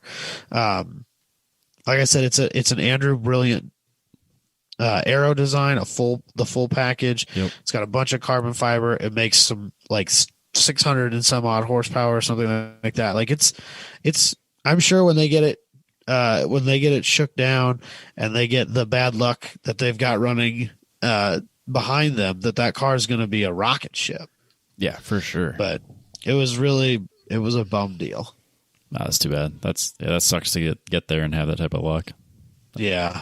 So it's just, I couldn't believe it. Like, because I went, we were over there looking at the car, and of course I don't recognize anybody with the masks on, and I've never actually met Eric before. So he's right. like, "Oh, you're Adam, right?" Like, "Yep, that's me," and like that's when it clicked. Like, "Oh, okay, now I know who you are. Now I'm with you now." Okay.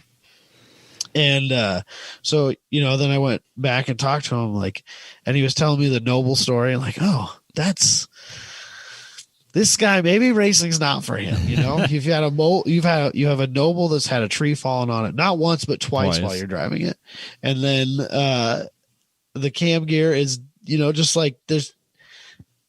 If it weren't for bad luck, he'd have no luck at all, I guess. I don't know, man. Well, to be fair, the tree things never happened at the track, so I suppose it's not racing that's at fault. I suppose it's street whether driving. he was in a Noble or a Prius, that was going to happen, right? Yeah.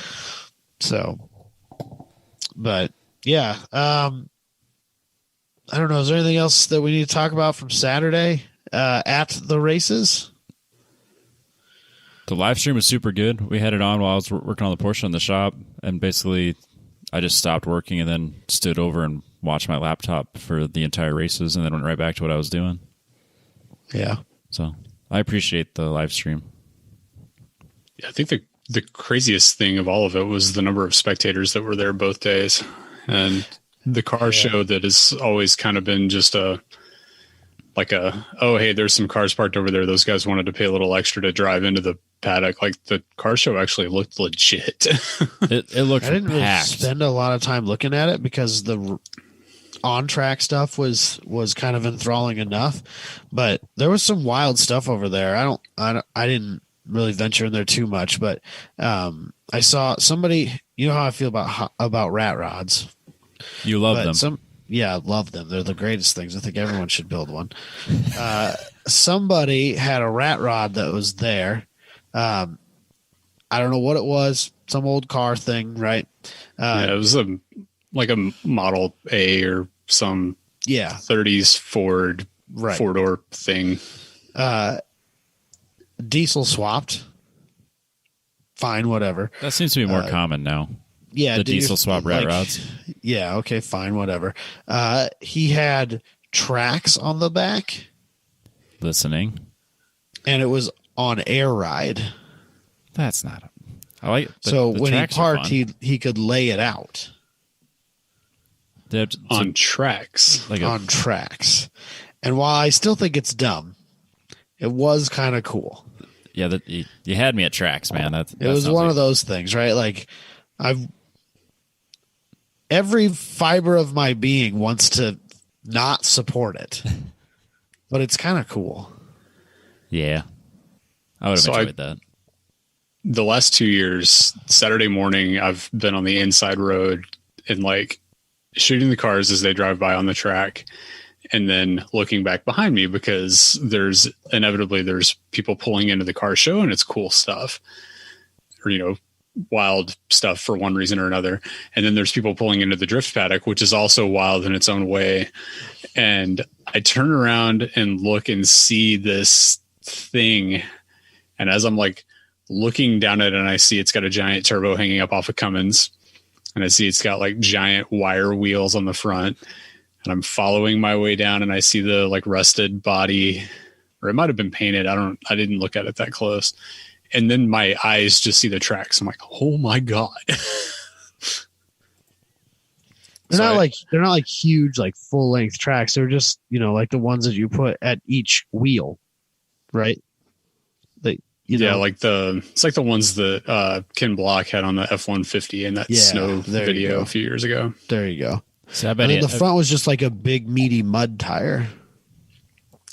But it seems like it was on like wire wheels though, like an old style like wire wheel with a hubcap in the middle. Yeah. So it was a weird deal. Somebody there, I was going to take a picture of this, but my phone was dead.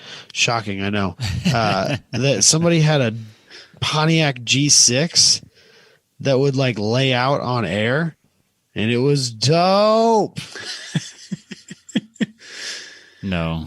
Come on. That guy's getting ready for Spec Lutz. It was the coolest. I was he's gonna crush it in the design and engineering. That's true. Yeah, me and Josh were like kind of fanboying over this thing, and Ryan goes, "What's wrong with you? Your Iowa is showing." Because he's from South Dakota, so apparently he thinks he's better than me. He's wrong, but that's what he thinks. Yeah, that's Sioux Falls attitude, man. Yeah, right? I don't know what to tell you. No joke. So, yeah, I think that's... Let's talk about what happened after we left the track on nobody Saturday. cares about what happened at the track. Okay, so Saturday night, the Grid Life people were putting on what they had called Snack Battle. Was that a snack battle officially? Super Snack Battle, I think, was the official term. Yeah. And so it was being held at Rally Ready School, which is a rally school, if you hadn't picked that up from the name, that's located not that far away from the racetrack in Austin. But it turns out it's like 11 miles and it's 30 minutes. Well, it would have been so. The racetrack, it's got this huge parking lot because it's designed to hold tens of thousands of people worth of spectators for not only for the Formula One race and stuff like that, but for like the Tay Swift concerts and the whatnots. So they've got this huge parking lot, and right now they can't do any of those things, so they're not using it. So the state is using it as a vaccination center for COVID. And so there's like a billion cops there all the time. And there's like thousands of people streaming in and out of this place all the time. And so traffic coming in and out is kind of directed. And so we're coming down to the main road, and we need to go left because going left is the way you go to get to Rally Ready School, but they'll only let us go right. And if you go right, and there's enough traffic out there that you can't turn right and then just make a U-turn. Like there was enough going on that wasn't happening either. And and when you went right, it like doubled the length of time it took for us to get there. So it ended up being a very long and drawn out ordeal. But what also added time to it was the fact that it was down a paved road and then a not so great paved road and then a gravel road and then a dirt road. And now's a fine time to mention that whenever I was surveying the vehicles that I could drive down there, I looked past my 4-door stock height GMC Sierra. I looked past my wife's brand new 2021 Chevy Blazer, and I drove my lowered 350Z with fixed back Kevlar Cobra bucket seats in it. You made the right choice. And just put it out there. Oh yeah, it was a blast. Driven the Blazer, your wife would have been pissed at you. If I'd driven the Blazer, we would have found a place to park it, and I would have ridden with you. Or I would have been stopping at a detailing shop on the way back. Yeah, for sure. So we get there by the grace of God, frankly. So you're driving like we're out in the middle of like bush country. It's at the end of a road. Like if you look at it on the map, the road stops. The road doesn't go any farther. Like we're out in the middle of nowhere, and they're like, you know what? We probably shouldn't keep going with this road. Let's put a rally school here instead. But like there's a mile away, you're driving like, and it's like junkyard houses and like dilapidated meth lab trailer houses. And then all of a sudden there's a fucking gated entrance into like a housing development with 6 or 8 mansions in it. Just like huge mansions. I don't know what they were doing out there. That's Elon's house. Yeah, maybe. It was weird. So, but we get there, we get to Rally Ready, and we went out, and so somebody had like catered barbecue there, right? And that was going to be the night's adventure. And they had like a hay trailer set up, and they had a live band that was getting set up to play music on there. And they were doing laps in a Subaru rally car. Yep. So you could pay $20 to make like it was basically a rallycross course with a Subaru, and they were taking time to see who would be the fastest. I don't know, like if you won your money back, or I don't know what was going on there, but all I remember about that is that Jabay beat Luke McGrew, and he said that nobody could tell Luke that he had beat him because Luke would spend unlimited amounts of money just to beat him again. So I don't know what happened to that, but we were standing in line to use the bathroom basically, and we're looking out across, and I think it was Dusty that says, like, dude, sitting at that picnic table, like, I think that's Bucky Lassick. And so I kind of look out there and I'm like, yeah, dude, that's fucking Bucky Lassick. And so we Googled him just to be sure. And like, sure as hell enough, that was Bucky Lassick. So he's been doing rally stuff with like Pastrana and those guys the last couple of years. So it doesn't surprise me that he's at a rally school. Yeah. So I think he actually like partially owns it or something. Well, they actually prep and run his cars out of there. Gotcha. So, yeah. But he's like, down there. You know, high school me, that guy was awesome. Like I played him as a Tony Hawk Pro Skater. You know, and then Dalton I know originally from my skating days. He was one of my skateboarder buddies. And like Bucky Lassick was a huge influence to Dalton. So Adam grabs Dalton and he says, "Hey, look over there. That's Bucky Lassick." And Dalton has like the most childlike wonder just wash over him in a stream of like, that's Bucky Lassick. Yeah, it was pretty weird. It was very weird. Then in typical Dalton, did he just walk over and introduce himself, or how'd that go? No, actually, I think we just decided it was best that we leave him alone. We decided to respect his act privacy. like we'd been there before. We obviously hadn't, but we acted like we'd been there before. Yeah, like it's no big deal. We hang out with celebrity action sports stars all the time, right? Well, So, yeah, we hang out with Jabay and his friends. Yeah. Aaron Kaufman was there. It's the second time I've done things near or next to Aaron Kaufman. So that's kind of weird. Nads from Hoonigan. The guy who brought Time Attack to the United States. Like literally the guy. Like he is the OG of Time Attack in the US. If it weren't for him, it wouldn't exist. Right. We wouldn't have been there. Somebody else might have thought to do it, but he was the first. So, yeah. So that was kind of weird. We ate some pretty good barbecue.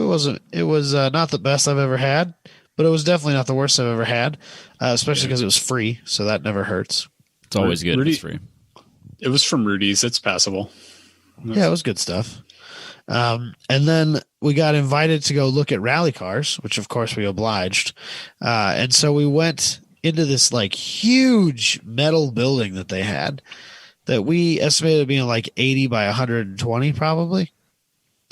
And it's got lifts all the way down one side and just cars mid-build parked down the other side. Okay. And we're kind of...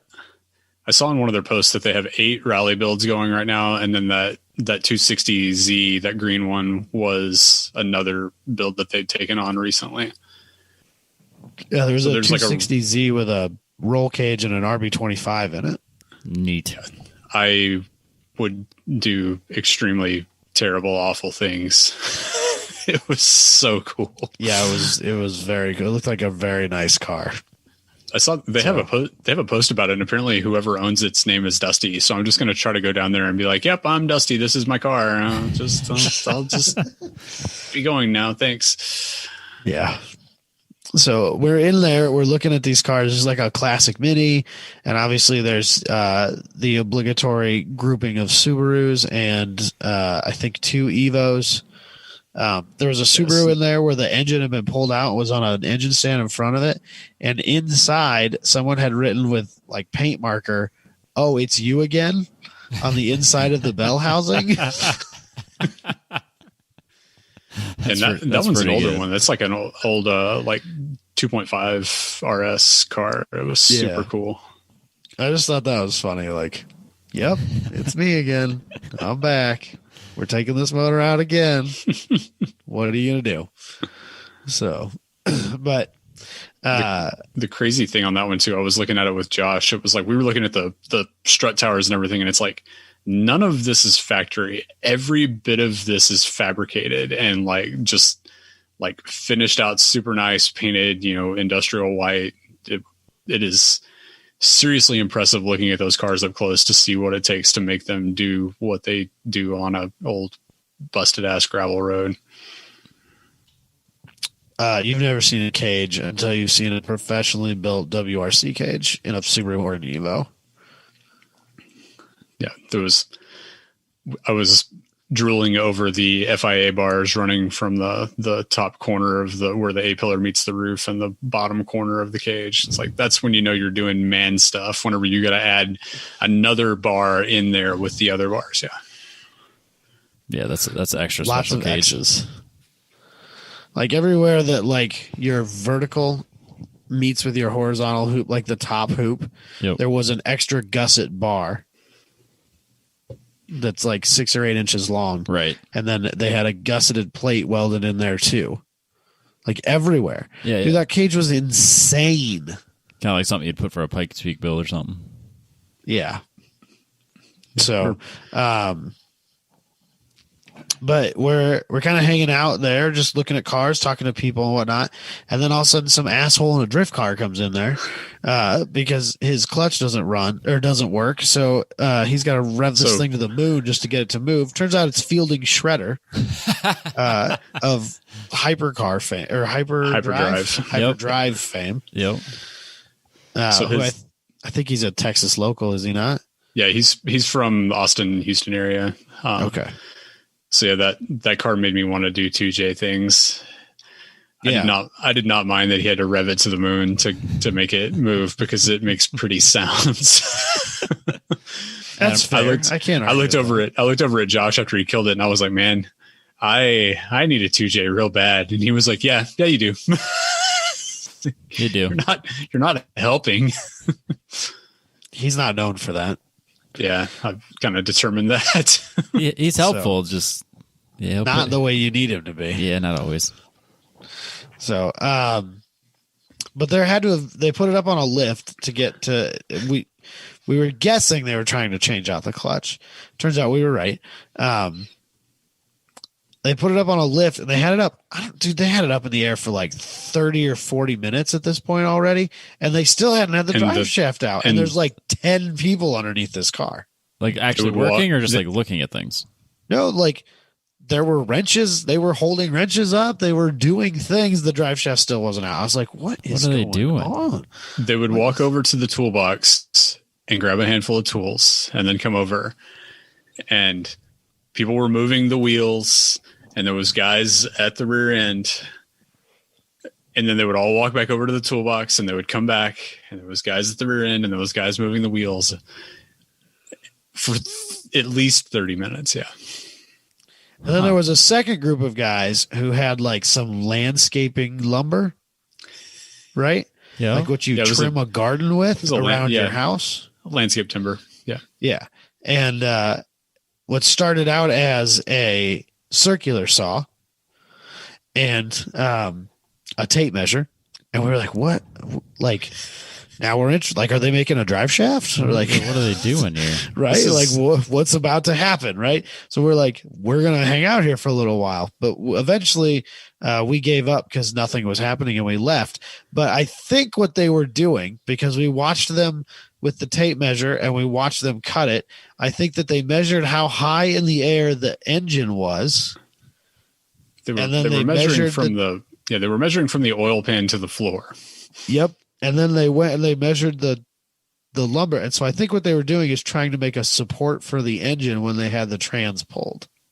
But they were in a shop where they build rally cars from the ground up. Yeah, you don't. And so, but then they tried to cut it with like a cordless 18 volt or 20 volt DeWalt circular saw. Okay. And for whatever reason, we're unsuccessful with that, which didn't make any sense to me because it should have been more than capable of cutting that piece of wood. And then so somebody ran over behind us where we were standing and grabbed a chop saw with what is clearly like a diamond cutting metal blade for cutting tubing to make roll cages with. Uh-huh. And they went and said, and I think they used that to cut this piece of lumber. So I think they started trying it and then figured out that wasn't a good plan, and then figured out that all they needed to do was just flip the landscape timber over to cut the other half of it because the blade wasn't going deep enough. Oh, yeah, that's probably true. So why would they need it to support I don't know. the engine? Why would shouldn't the engine support itself? Yes. Unless the Well, if they're pulling the trans out, the transmission mount probably holds the back of the motor up. But my question was, there has to be like they do stuff with lifts in here. Like there has to be a transmission jack in here somewhere, right? Like, well, the only thing I can think of which would make sense is because if it's a 2J and it's probably got a one-piece transmission, unlike like a T56, you can take it apart in two pieces. So the bell housing separated from the transmission. Right. Nissan and Toyota I don't think they do that. So it's just one gigantic transmission. So I'm imagining what they would probably be needing to do is lift the car up, put something below the front of the engine, and tilt it back as far as you possibly can, and then drop get so you can reach the top of the bolts or the bell housing bolts. Because that's kind of what I would have had to have done for the SR20. So that's the only thing I think of is that they were doing that.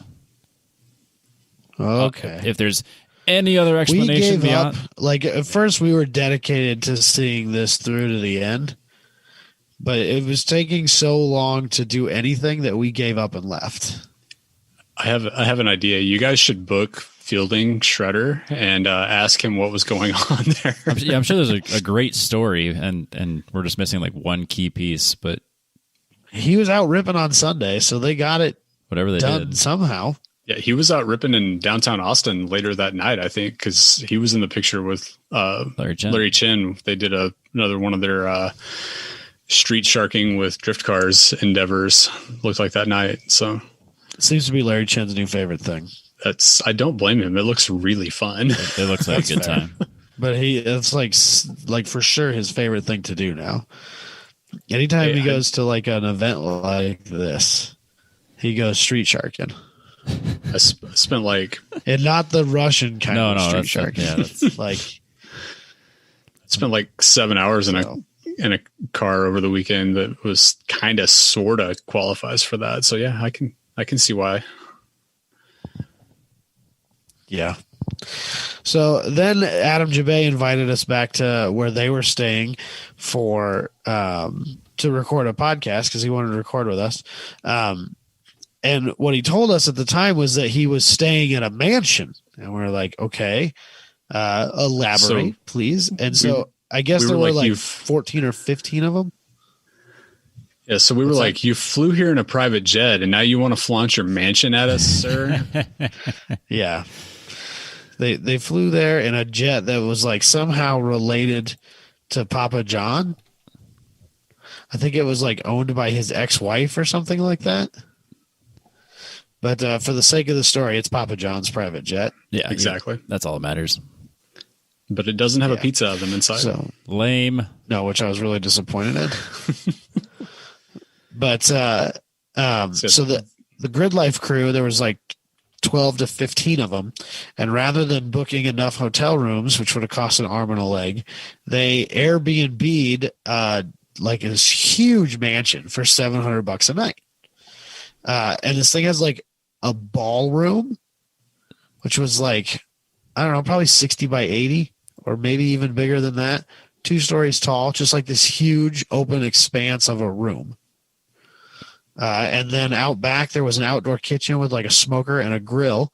And there was a swimming pool that had just like rocks all the way around it and palm trees, and it looked straight out of like the Playboy Mansion grotto, right? Yes, it was a grotto. That's the way that's the way you describe such a. Jubei referred to it as a grotto, not a swimming pool. So, and he is clearly, as we've now dubbed him, Jaballer. So he would know. Well, I don't know these fancy things. I'm not fancy. I don't have fancy friends. I'm not Jaballer. I find it really funny because they were talking on his podcast. He was talking about how it was like a really expensive house, but like really poorly put it's together. A total shithole. So yeah, the place is a total like the perfect summary of it is what he said was.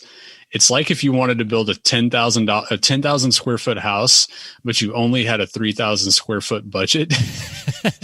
Yes. It's like immediately when you walk in and like, I don't really notice that much stuff about houses. I walked through the door and I was like, holy crap, there's some sketchy stuff going on in here. Like the wall. There are windows in there that the panes, the like individual panes of glass have been broken because the walls have shifted far enough that the glass is cracked. And shit. There was like this huge window in the ballroom, and just looking at it, you're like, that window is like 3 inches off of being level. And like, I don't think it was ever level. Yeah. The ballroom part was added onto the back of the house, and the wall where it connected to the original back of the house had a gap that you could put your hand in. Jeez. Yeah, it was pretty sketchy. And then the craziest thing, the door out to the pool in the back was like 4.5 feet tall. Like, I could almost hit my head on the doorway. Yeah, Juvee had to duck. Pretty much everybody else had to duck. Yeah, if me or Adam can hit our heads on it, things are kind of weird. And it was like obviously short. Like you looked at it, I was like, what the fuck? So it looked like somebody just like cut the bottom 8 inches off the door and just hung it. That's so but there weird. wasn't like an 8-inch gap. That's how tall the door needed to be. Right. So I don't know. That was weird. But we went outside and we're walking around the pool, and Dalton goes, man, I really want to jump in this pool. And I was like, well, then you should. And he's like, well, I don't have anything to wear. And I was like, then don't. And so he starts stripping down. I was like, oh shit, he's actually doing this. An Iowa man doesn't need to be told twice. No. And he was like only 2 beers deep. So essentially stone cold sober at this point. He doesn't need an excuse to be naked. No, I don't think he's just putting that out there. Like if someone's like, hey, we're at this party, we should be naked. He's like, yeah, we should be naked.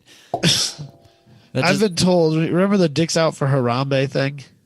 Yeah, kind of. I've been told by other people that was one of Dalton's favorite crazes. So, I mean, take that as you will.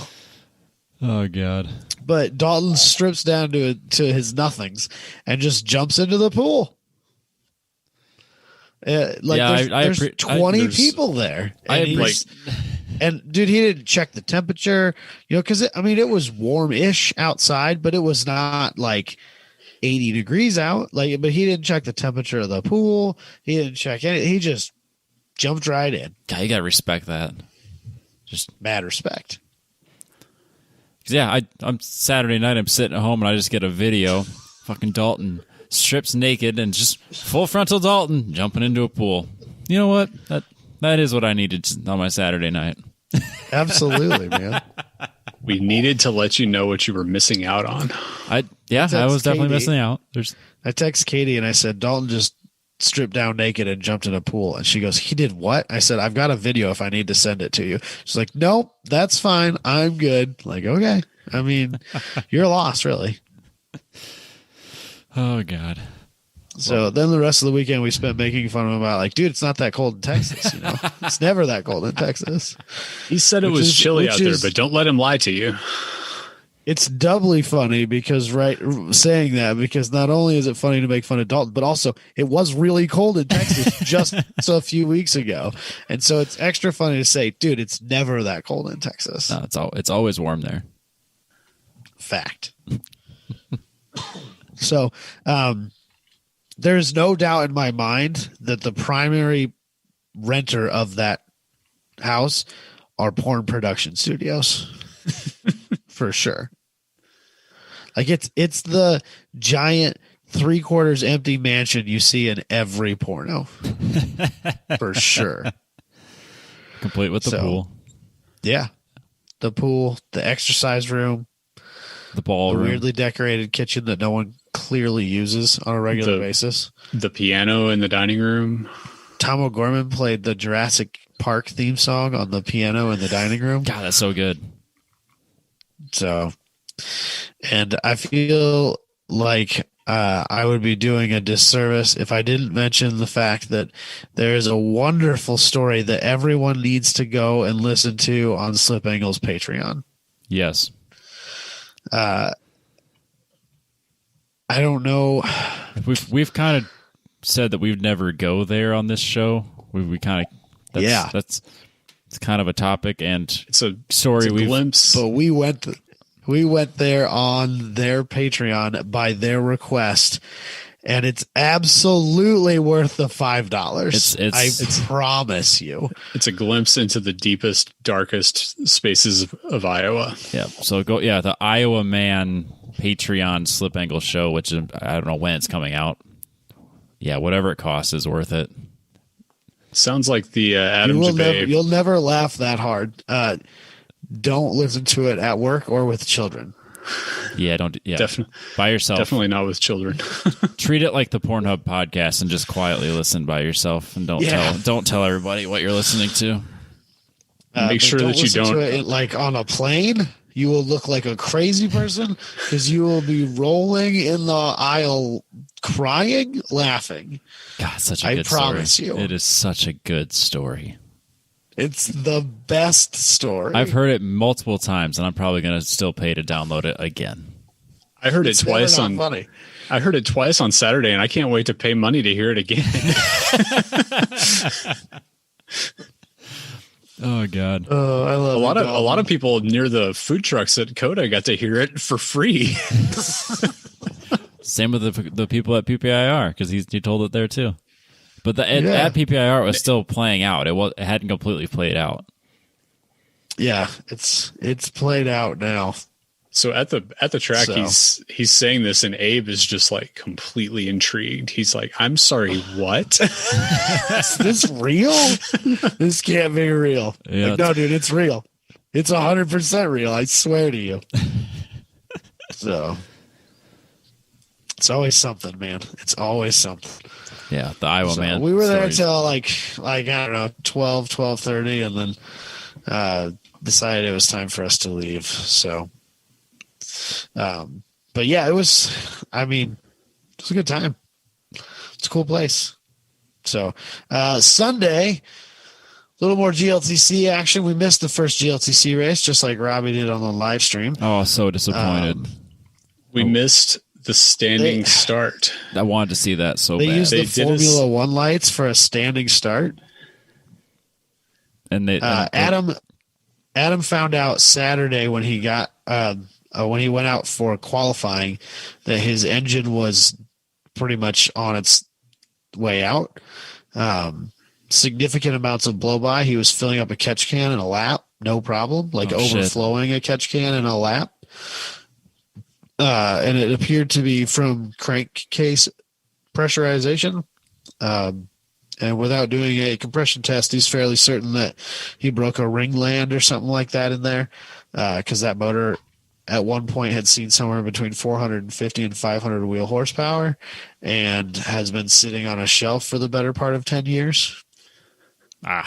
And so he thinks that it was strong enough to run through the dyno without having a problem, but it finally broke.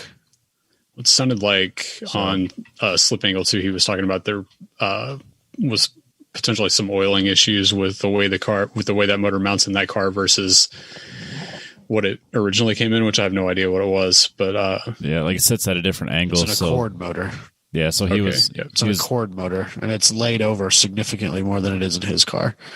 So he he took the start of the first race because he wanted to say he raced at COTA, and then he took the start on the standing start Saturday or Sunday morning because he wanted to be able to say that he started a race using Formula One lights, which I totally get. I absolutely would have done the same in his situation. But it was really a bum deal that he didn't get to race the car at all. So, yeah, that's too bad. Which he said on Saturday he was going to go out for one lap, and I think he did 3. So, yes, he did. Yes, he did. That is true.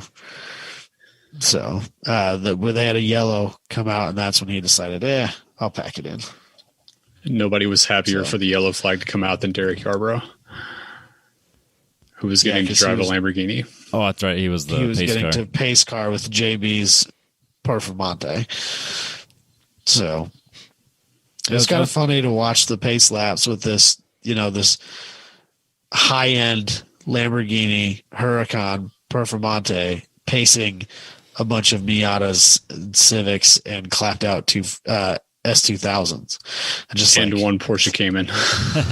Yeah, and one like flawless GT4 looking Porsche Cayman. Like, this is an interesting and eclectic group. There's no doubt. Oh, and a Corvette. Don't forget the Corvette. Saying a Corvette with a bunch of stuff drawn on it with Sharpies. Yeah, Sharpie marker library. So, we were watching the race from the bridge that goes from the stadium section over. I don't know what that would be, just like around the stadium section. There's a bridge that crosses over the track there. And we were watching the last GLTC race, second to last GLTC race on Sunday. And that was the one that Swenson in his Corvette was able to get a real good lead and get started out like way out in front, right? And it's funny because there's a bunch of people like, well, duh, of course the Corvette's winning against those Civics and that Miata. Like, of course he's faster, right? And I'm just like, you guys don't understand what you're watching at all. Did you look at them and say, did you look at him and say it was an 8-car inversion? He's up there because he finished 8th in the last race. Yes, that was the reason. But, no, I'm just thinking like the whole time, like, oh, Swenson's out there time attacking. Like now he's, I know what I'm doing now. This feels normal. This feels comfortable. I know what I need to do to get this done here. But like, as we're watching it and like every lap goes by and they come back around and Cattill's just that much closer, that much closer, that much closer. And then he's past him and everybody's just like, how is that even possible? Right. Like it was so funny to watch the like uninformed masses watching that race. It was very interesting. So Cattill's not human. Just putting that out there. No, he's a freak of nature. It's unbelievable how much faster he was, and in different places. So is Lichty. Lichty's a freak of nature too. He's the most winningest GLTC driver. But it was more obvious with Cattill because Cattill had issues that he had to overcome. So like he's starting at the back of the pack and then finishing top 5. Yeah, watching him. Watching him close through the field whenever he has to start further back is where you really realize the combination of speed in that car and just freaking outright balls. Last night I was watching some of his in-car video, and he's like 15 mile an hour faster than the cars around him through the S's. It was the same way at NOLA. You would watch, so we would go up in the motorhome and you could see the whole S section at NOLA that has kind of a similar rhythm to what COTA does. And he would have somebody 2 car lengths behind him whenever they entered it. And then by the time they got halfway through it, it would be 3. And then by the time they get through the end of it and the braking into the tighter corner at the very end of it, it would be 4. It's just, it looked like the cars around him had the brakes on. There was in his in-car, I think he's passing JB in the S's, and he passes them like on the outside of the corner, like he's fucking standing still. I just couldn't, like he's still on the throttle while JB's deep in the brake coming into that first one. Like I just couldn't believe, how does that car stick? It's insane. It's insanely well set up and insanely well managed, or well prepared each and every time that they go out. And well driven. He's a freak of nature driver on top of it all. So watching how he saved it's an unfair advantage, frankly, Robbie, and I think that you should protest it with your $20. Watching how he saved that car after that little run in with Austin Hurdle was insane too. That car should have been in the wall. yeah. So it looked bad because like I was watching the live stream, watching it like in real time, going, this is going to be bad. Like you could just kind of see the way they were closing in on each other, and they're about to go 3 wide through that corner. Like you knew there was going to be contact at just the way it was all getting set up. But the fact that they had the contact and he kind of spun out and then beached it in front of Larry Chen, it could have been way, way worse. And then Austin Hurdle had like no damage on his car at all. Yeah. So on the time attack side of things, Life on Saturday went out, got about half of a flyer in, and then broke a drive shaft. As you'll do with your alleged 1,100 horsepower car, you'll break drive shafts. Carbon fiber, which I'm sure you probably can do. I'm sure that you can break drive shafts with 1,100 horsepower. I have no problem believing that, especially with the mechanical grip that car is probably capable of creating. But they had like these insane carbon fiber ones, and I just have a hard time believing. But maybe they are. I don't know. I could be totally wrong. I don't know. Either way, they broke a drive shaft Saturday. Was able to secure another one locally and get it swapped in, and went out on Saturday. And we're watching this car run through we were standing on the bridge that goes over the S's, because it's really fun to watch like the A team group of guys go through the S's in their like semi-high downforce cars, because the speed that they go through that is just silly, just absolutely silly. And so like watching the Life car and Ferris's car and that silly Viper, and Eric Fleming even going through there. It's really fun to watch that section, and it's really fun to watch them run coming out of the stadium section and into the second to last corner. Those are like my two favorite spots to watch during time attack, at least. And so we watched the car go flying through the S's, and we're watching it on live stream, and I've got my phone up, and we see him blast through there like a 207 or 205. 206. What did he run? Yeah. 206? It was 06, yeah. 206, which resetting their own lap record, knocking it down a little bit.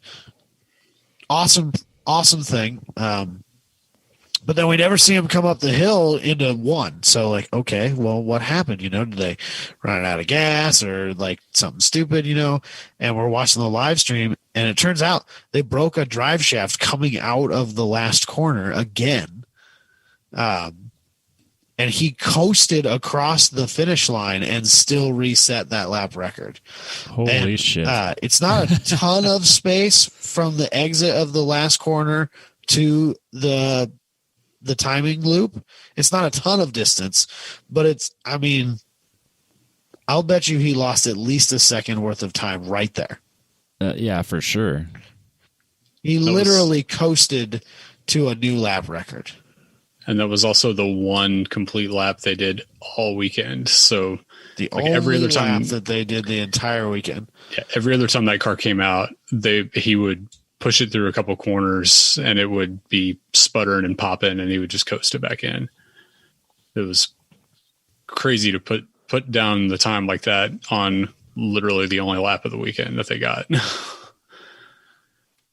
They got a half a flyer on Saturday and 99% of a flyer on Sunday, and reset the lap record.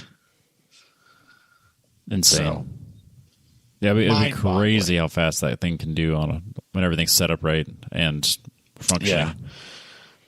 Yeah. I'm excited. Like, I'm certain that Ferris's car, when he gets a few things changed and a few more things sorted out, I'm certain that car's got a ton of time left in it. I'm certain that there's time left in Life's car. You know, God willing, 2022, the Canadians will be able to come down and join us. I really think you're going to need a sub 2-minute lap to win 2022. If everybody has a good day, if Houghton's there and Will is there and Life is there and Ferris is there and everybody has a good day, you're going to need a sub 2-minute lap to win next year. That's what I think.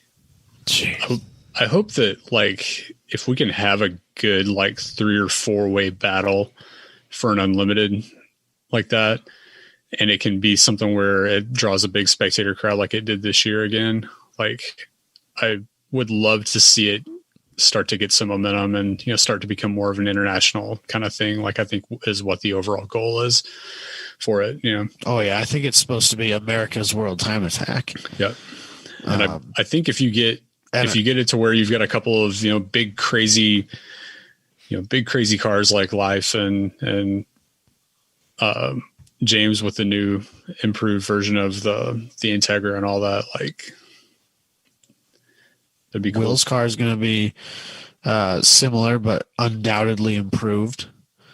And that car was all but impossible to beat right up until he crashed it. So right up until the point that it exploded. And it's he's certainly not going to come out slower.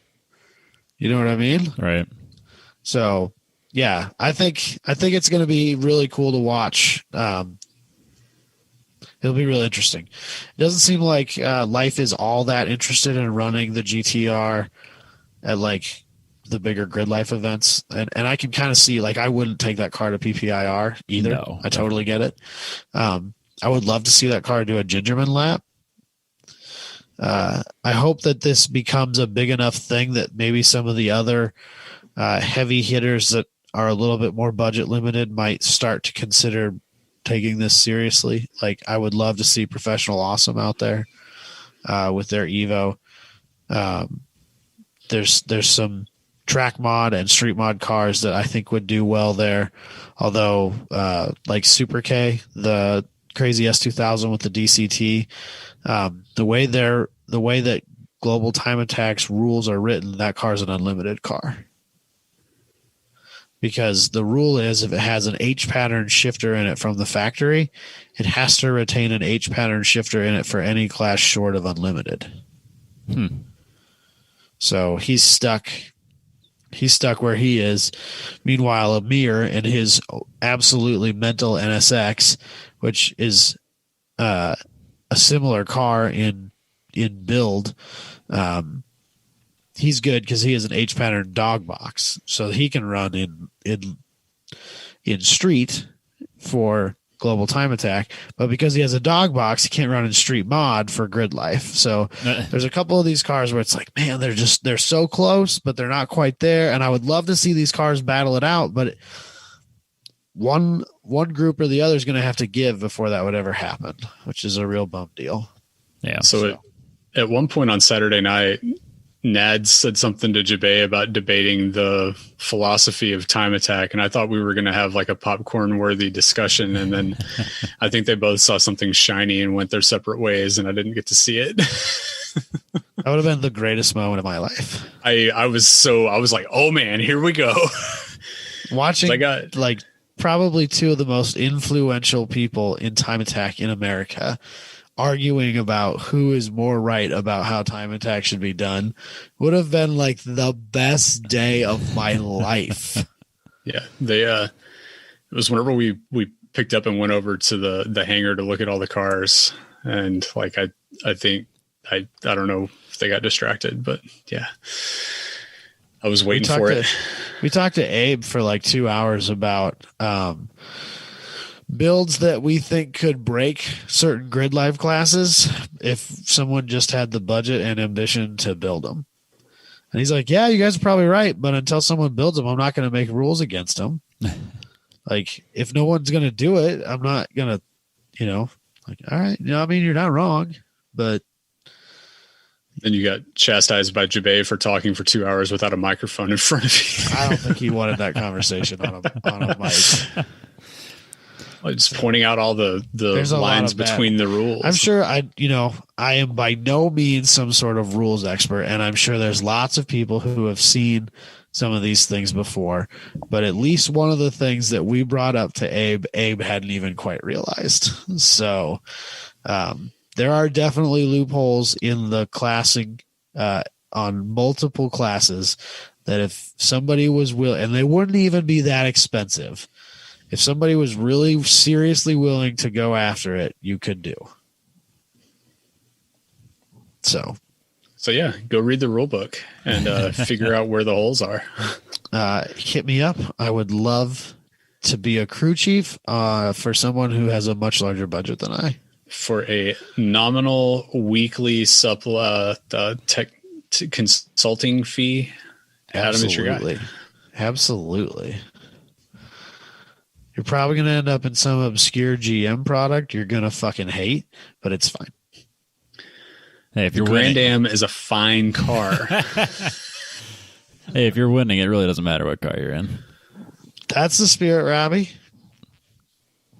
So, yeah, I think that's about it. Like I said before, I think this was probably my favorite year. We gone both on and off the track. Was a lot of fun. Yeah, this is a cool event. At this point, it's kind of like my my intro to the year. Yep. Getting the first chance to dig myself out of the hell that is Iowa winters and get back to the racetrack and enjoy time with friends. So after not really going to a normal feeling event basically all year last year, it felt kind of halfway normal, and it was like the exact thing that I needed to get up and get excited about actually doing stuff with cars this year. So yeah, now you just got to get that Camaro fixed. Hopefully it's fixed. I don't know. I need to do more aero work, but yeah, hopefully the nightmare from NOLA is solved. It's autocrossed successfully, so it's a good start. Yeah, we'll see. So, should we do some news? Yeah. Shut this thing down. As always, the news is presented by ApexPro, ApexTrackCoach.com. So if you need to start planning your builds or your data acquisition for the year, I would definitely recommend Apex Pro, ApexTrackCoach.com. I'm going to keep saying that. Use the code TenTenths to get a free window mount if you don't want to have the little thing stuck to your dash that could, I don't know, some people like to bounce between different cars, so the window mount's super helpful for that. But they have been doing a lot of stuff over the winter. They've been doing webinars. I know they got some stuff patented, and they've just been continuing to grow. I know they got investments as well, so expect to see more from Apex Pro and continue to see us supporting them by pushing all of our listeners towards them. And if you see me at the track, I have a spare one that I would love to throw in your car and have you use. But head over there and get your first introduction to data. I think this is the best bang for the buck. ApexTrackCoach.com. First up, the car for Tony Stewart's new Superstar Racing Experience. They have shown us. It looks lame. What? It looks like a Ferrari F40. It looks like a cheap ripoff of like it looks like a IMCA late model, like it's great, half-assed. No, it's great.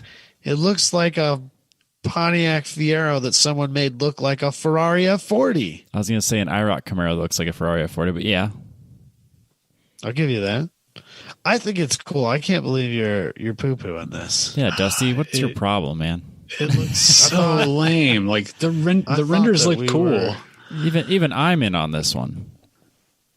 And I'm a little surprised by that. Nah, man, it's cool. I like the shape. I think it's going to be a really fun series to see a bunch of these cars racing against each other. Especially if they don't have this boring gray color. That's great. Yeah, I think maybe the fact that it's just gray and like brown. Primer gray is kind of killing the vibe for me. I don't know. If it was bright, shiny Corsa red, I think you'd feel differently. Or a bright green. like a chrome green. That's what we need. Keep the gold wheels. And so my fear for this, and this is completely unfounded because they haven't turned a lap in front of people yet, is that it's going to look like what the NASCAR trucks run at Eldora every year, and they don't look like dirt. Like, they don't work like dirt cars. They look like asphalt cars just puttering around, like trying not to hit the wall. They don't like dig into the turn and kick the inside tire down and really, hook and get the back end out like a dirt car does. So I'm afraid that that's what this is going to look like too. No, it'll be good. Because they're running short ovals, so they'll be at Nashville or Knoxville, Nashville. You had the list earlier, and I can't remember all of them. Slinger. No. Slinger's a quarter-mile asphalt track. Yes. Stafford Motor Speedway in June. Knoxville later in June. Eldora the week after. Lucas Oil Raceway. Slinger Speedway. And then the Nashville Fairgrounds Speedway. So, let's be real. The real reason to go to this is to watch Tony Stewart fight a Formula One driver in the pits afterwards. So the website, they have a bunch of drivers. None of them are Weber. Damn it. But they advertise Weber on their Facebook event for their Knoxville race. So hopefully he's there. Willie T. Ribbs. Hell yeah. Going to be there. That's pretty cool. Paul Tracy. Paul Tracy is 100% going to punch somebody before like the first weekend is over. That's probably fair. Helio Castroneves, isn't he like a pretty successful IndyCar driver? He's also successful in IMSA. Marco Andretti. Mario Andretti, that would be dope. Marco Andretti.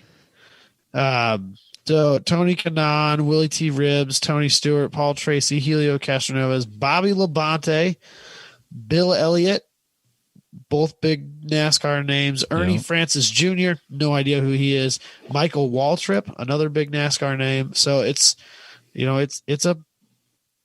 kind of a deal. I don't know, man. Ray Evernham built the cars. I know that Dusty loves Ray Evernham. Yeah, so I'm a big fan of what Ray does, but man, this looks like they had like really big ideas and then they got into it and they were like, oh God, it's going to cost how much? Yeah, just slap some sheet metal on the sides of that thing and call it done. You are so critical. Let's see how it goes, man. Maybe it's going to go great. Year, if this works well, maybe the cars will be different. I think they look cool. I don't know what your deal is, man. Yeah, I like it a lot. The other part of it is the same issue that I had with the IROC series back in the day, where it was just NASCAR drivers doing NASCAR things and they brought in other drivers, but they couldn't do anything because they were driving NASCAR cars on NASCAR tracks. Like, I don't like it to do this and really compare drivers. Like, it needs to be like IROC was originally, where you run on a road course one week and an oval the next, and, like, do different stuff, not just like guys that grew up in short track cars that ended up running NASCAR. Like, they're going to have such an advantage in this over Tony Kanaan, who grew up in karts or, stuff like that. So, yeah, I really hope it grows and then goes to road courses like Daytona or something. Cause that'd be the way to go about it instead of just these like short tracks. Yeah. So there was a thing, it was called back in the 93, called Fast Masters, where this group put together a thing and they sourced a bunch of Jaguar XJ220s and they brought in a ton of legendary drivers and ran them at, I think it was Indianapolis Raceway Park, the little short oval. And it was like, like Al Unser and all these, old like Indy 500 guys and stuff ran these cars without cages in them or anything else and just destroyed them over the span of like 8 or 9 races or something. It was all done for TV. I think Marshall Pruitt has a podcast with one of the guys that was behind organizing it. It is the most insane stuff I've ever heard in my life. They sourced these cars from Jag because they couldn't sell them and brought them over here and then figured out how outrageously expensive it was to run them. And then the drivers get out there and just destroy them. And like by like week 3, they're all just bondoed and duct taped back together to look decent for TV and stuff. It's an absolute must listen. I'll have to check that out tomorrow. That's crazy. But that's what whenever I think of just gathering a bunch of old drivers together, like something like that, where it's an intriguing car and it's a track that's obviously not right for it, and it's just whoever's got the biggest balls to be able to sling it around in that. Like, so I don't know. I'm probably being overly pessimistic about the SRX thing. We'll see how it works out. I think you are being overly pessimistic. I think it'll be fun. Yeah. I mean, at the end of the day, racing is racing. It's usually exciting, especially circle track racing. Yep. Short dirt track racing, I should say.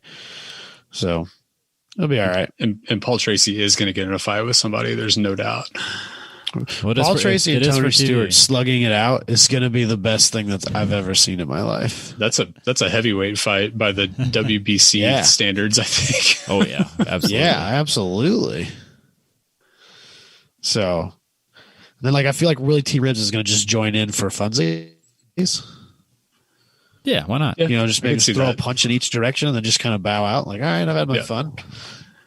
So it'll be cool. It'll be fine, or it won't be. Either way, we're gonna watch it. We'll see. Yeah. So, go buy tickets for it since they're in your neighborhood. Since I can't. Yeah, that's my plan. So we'll see. Next up, Aston Martin will be joining Mercedes in providing safety and medical cars for Formula One. It looks so good. So this car that are they using this as the pace car? Is that what? Yeah, it's just this safety car. Safety, okay. Yeah, safety car. So it's a Vantage that they've pushed up another 24 horsepower, making a total of 528, bringing its 0 to 60 down to 3.5 seconds. Also adding more stiffness and front downforce to make the car faster so that it can keep up with the silliness that is Formula One these days. That's hilarious. It's got like this. Huh? I said it's hilarious that they have to beef these supercars up to be fast enough to go as fast as a slow pace needs to be for a Formula One car. Yeah. Isn't that insane? Fast enough for Lewis Hamilton to still say that they're not going fast enough. Yes. Yeah. The Aston Martin will be foot to the floor, and they're like, "What? I'm overheating. It's too slow." So I couldn't find the article again, but I did read one earlier where they were talking about it's got a screen inside of it that has real-time display of where all of the Formula One cars are on the track at that second, as well as displaying what flag is being displayed by each corner station, so that they can manage the race from this car. Because I think that's what they do basically. There's like these two guys that are in this car and they're managing what's going on from there. So I don't know. I think it's super cool, the Vantage. And I think there's a few others. Yeah, like they doing. have the DBX SUV as the medical car. Yeah, which is just silly. But again, 542 horsepower for the DBX, which is out of control, I guess. But I'm curious if this came about because I don't know. I think they look cool. Yeah, last year they did that. I don't know, something to do with Aston Martin. That they had, instead of just bringing in Aston Martin for the safety car, they just painted the Mercedes green. And I'm curious if like the reaction being like, "This is stupid. It should be an Aston Martin." And then they're like, "Yeah, it should." And then now this happens. So I don't know if this was like long into the works before that, or if that would kind of help push it. But it just seems like painting a Mercedes green on Aston Martin Day seemed really dumb. Well, Aston Martin's got a car this year, don't they? Yeah, they're with. It's the old Racing Point team. Yes. Yeah, what they because call it? Alpine? No. Because Mr. Lawrence Stroll owns the majority of Aston Martin road car and the Formula One team. Because sometimes it's kind of expensive to get your kid a Formula One ride. Yup. Man, I was not born into the right family. Yeah. Hey, your dad gave you a junior dragster and you just squandered the opportunity. So. Yeah, that's what it was. I squandered it. Yeah, while you were at the racetrack, I was doing 4-H stuff, so I don't want to hear you complain for a second. I'm not going to spoil anything yet, but hopefully there is some really insane updates to what was once a very important part of my young racing life. Hell yeah. That's awesome. So we're going to leave it at that until some more happens. But yeah. Nice. So, but news was really weak this week. Yeah, there really wasn't much. And so that was like all I could dig up. And I dug for a while. And unless you wanted to talk about Tesla putting batteries in Texas, there wasn't shit out there. Nah. If we're going to talk about Texas the whole episode, I don't care about that. Did you guys drive by the Gigafactory thing out on the tollway?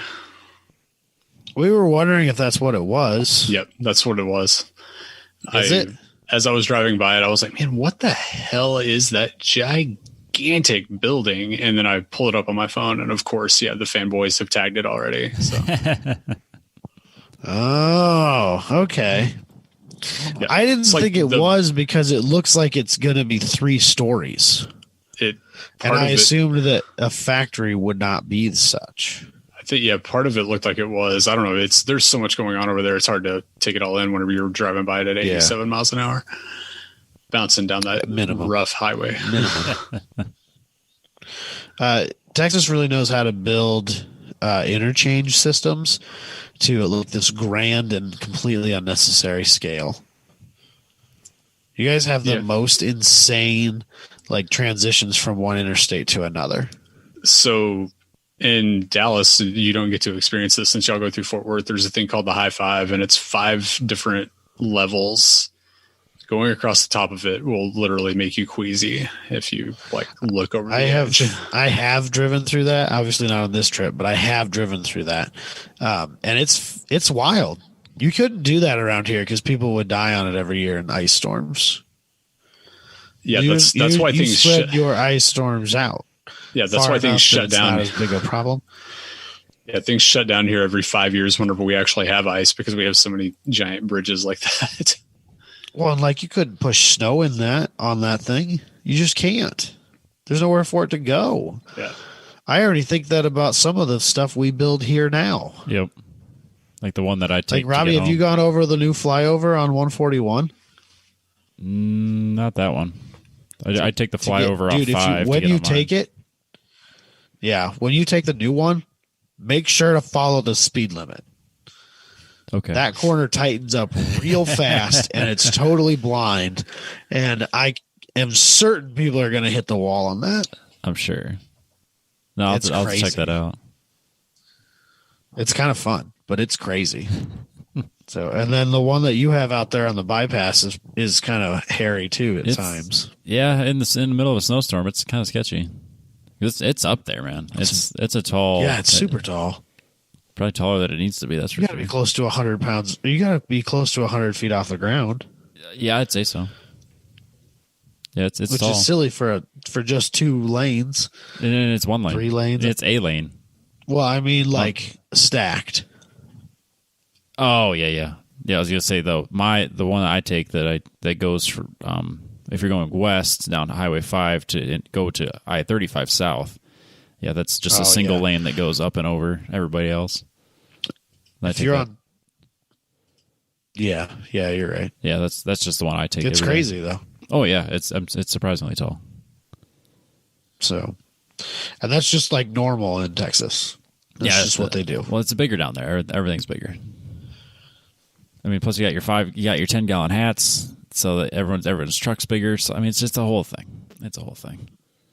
I was in line at the drive-thru today behind an F-350 that I was looking square into his receiver hitch. I saw you posted that on Instagram. It's not concerning. Were you in all. your Silverado? No. Were you in your Silverado? I was actually in the Z, but okay. Well, that makes a little more sense. Tell him he needs to make it taller so you can just drive right under it. Yeah. Tell him he needs to make it taller. That way I don't end up with a receiver hitch in my mouth during a 5 mile per hour. And Yeah. Oh, God, that'd be awful. There was this mega cab Dodge that was over in the car show, and I didn't get to see I didn't get to see this thing, but Dalton was ranting and raving about it because you know how he gets about trucks. And apparently they had a anodized aluminum polished receiver hitch on the back of this. Oh my God. I've seen those though. The ones that are the ones that are adjustable. That's more common than you realize. Well, so then as he was leaving, we were not that far away from where he was, and he had pulled that out to drive. Okay. Because it was gone already. Yep. If you have your show receiver hitch, Yes. things have taken a turn. That's exactly what that was. Wow.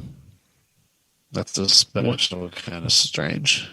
One more thought that I had from Superlap. It was the 350 and 370Z capital of the world for 2 full days. Christ. I could not. Both days, whenever I parked in an open parking, like open spots around me, and came back to at least one Z parked next to me. It was so great.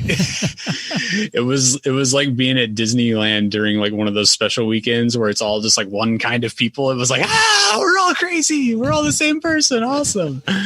Did you guys all stop and like rev your engines at each other? Or Oh, nothing but just rev limiter all day long. Yeah, you know. Now, the coolest part of it was that there was 370s on the track actually doing like cool, productive track stuff too, along with all the hard parkers and drift boys. So they do it all, man. They're everywhere. Dalton made the bold claim that there is no discernible difference between the 350 and 370Zs from the outside. The most controversial thing I've ever heard him say, and that says a lot. He's a moron. Yeah, he couldn't be more wrong. Because he loves muscle cars, and I'm just like, is there a difference between a 55 Pontiac and a 55 Chevy? Well, of course there is. No, there's flipping not. Don't even get me started on this, Dad. And so, it was kind of nice that there were so many of them, because now that he's seen so many, he can identify them. We taught him the differences between a 350 and a 370Z. So we were standing there next to mine having this conversation, and I'm like, you just have to look at the back of it. Like it's the different. 350 goes like this, and the 370 goes like this. And he's like, I have no idea what you're talking about. It all looks the same headlights to me. and taillights are drastically different shapes. Yep. I mean, if nothing else, that's the most painfully obvious thing. There's no comparison between the two cars to me. I'm so biased to the 350. I've never liked the 70s. The 70 is certainly an evolution. Like, you can park those two cars next to each other and you can see, like, okay, those cars were clearly, they're an evolution of the next, right? Like that's fine. I can see that. But they're still different enough to be different cars. Yep. And it's not just because one has a 2/10 bigger motor. So, yep. And the new one is going to be another evolution of those two. Yeah. Yep. Someday, maybe. Oh, yeah, it's coming for sure. So, all right, boys, I'm tired. I need to go to bed. We're deep into it. 2 hours on this one. This might be a new record. Let's shut her down. Plus, your internet is cutting out awful. Oh, yeah. I've had this thing that pops up here twice, or a couple of times. It says unstable internet connection. Yeah. Luckily, your audio wasn't terrible, but like it was walking that fine line like it did in the past. I don't think you're gonna have any weird voice this time. Quite not like last time. Oh man, I hope Deep Voice Adam comes back. It's close. It's definitely different. Oh no! All right, so we'll see how it sounds when it's edited. Don't worry, someone will tell you Monday morning or Sunday afternoon how Job of the Hutt came back. Sunday at 12:07, your phone's gonna blow up. Nah, it'll be like 1 o'clock because it didn't do it for the first hour. Just like last time. Witness protection program, Adam. That was what it was. Yep. So, all right, Dusty, thanks for coming on and shooting pictures for us. And I'm sorry that Facebook fucking sucks at letting us get any sort of reach on those at all. I shared them a little bit now, and they're getting a little bit more out there. One album showed on the statistics that it had been seen by 11 people. I think that's after 24 hours. I think it's got another 100 on it now. Yep, you got to throw money into Facebook. Yep. So sorry about that. But anyone that is listening, you should definitely head over to our Facebook page and see all the pictures that Dusty posted. I'll try to post a bunch on Instagram. Just Facebook's probably where all of them are. But yeah, thanks again for coming on and recapping the show and the weekend. Yep. Enjoyed hanging out all weekend and enjoy having a place to be able to put stuff out so I can go get a media vest and act like I know what the hell I'm doing for 2 days. Win-win. And then we'll have to see you at some of the other events we're at this year, whether it's Grid Life or Midiv or anything else. Hopefully Hallett and Topeka. So yep, for sure. See if a brown car will play nice, and if not, I'll take a white car. Perfect. Yeah, we could do Z stuff together at Hallett. Woo-hoo. We can bang rev limiters and slide sideways everywhere. Well, yeah, obviously. All right. Well, I'll catch everybody else next week.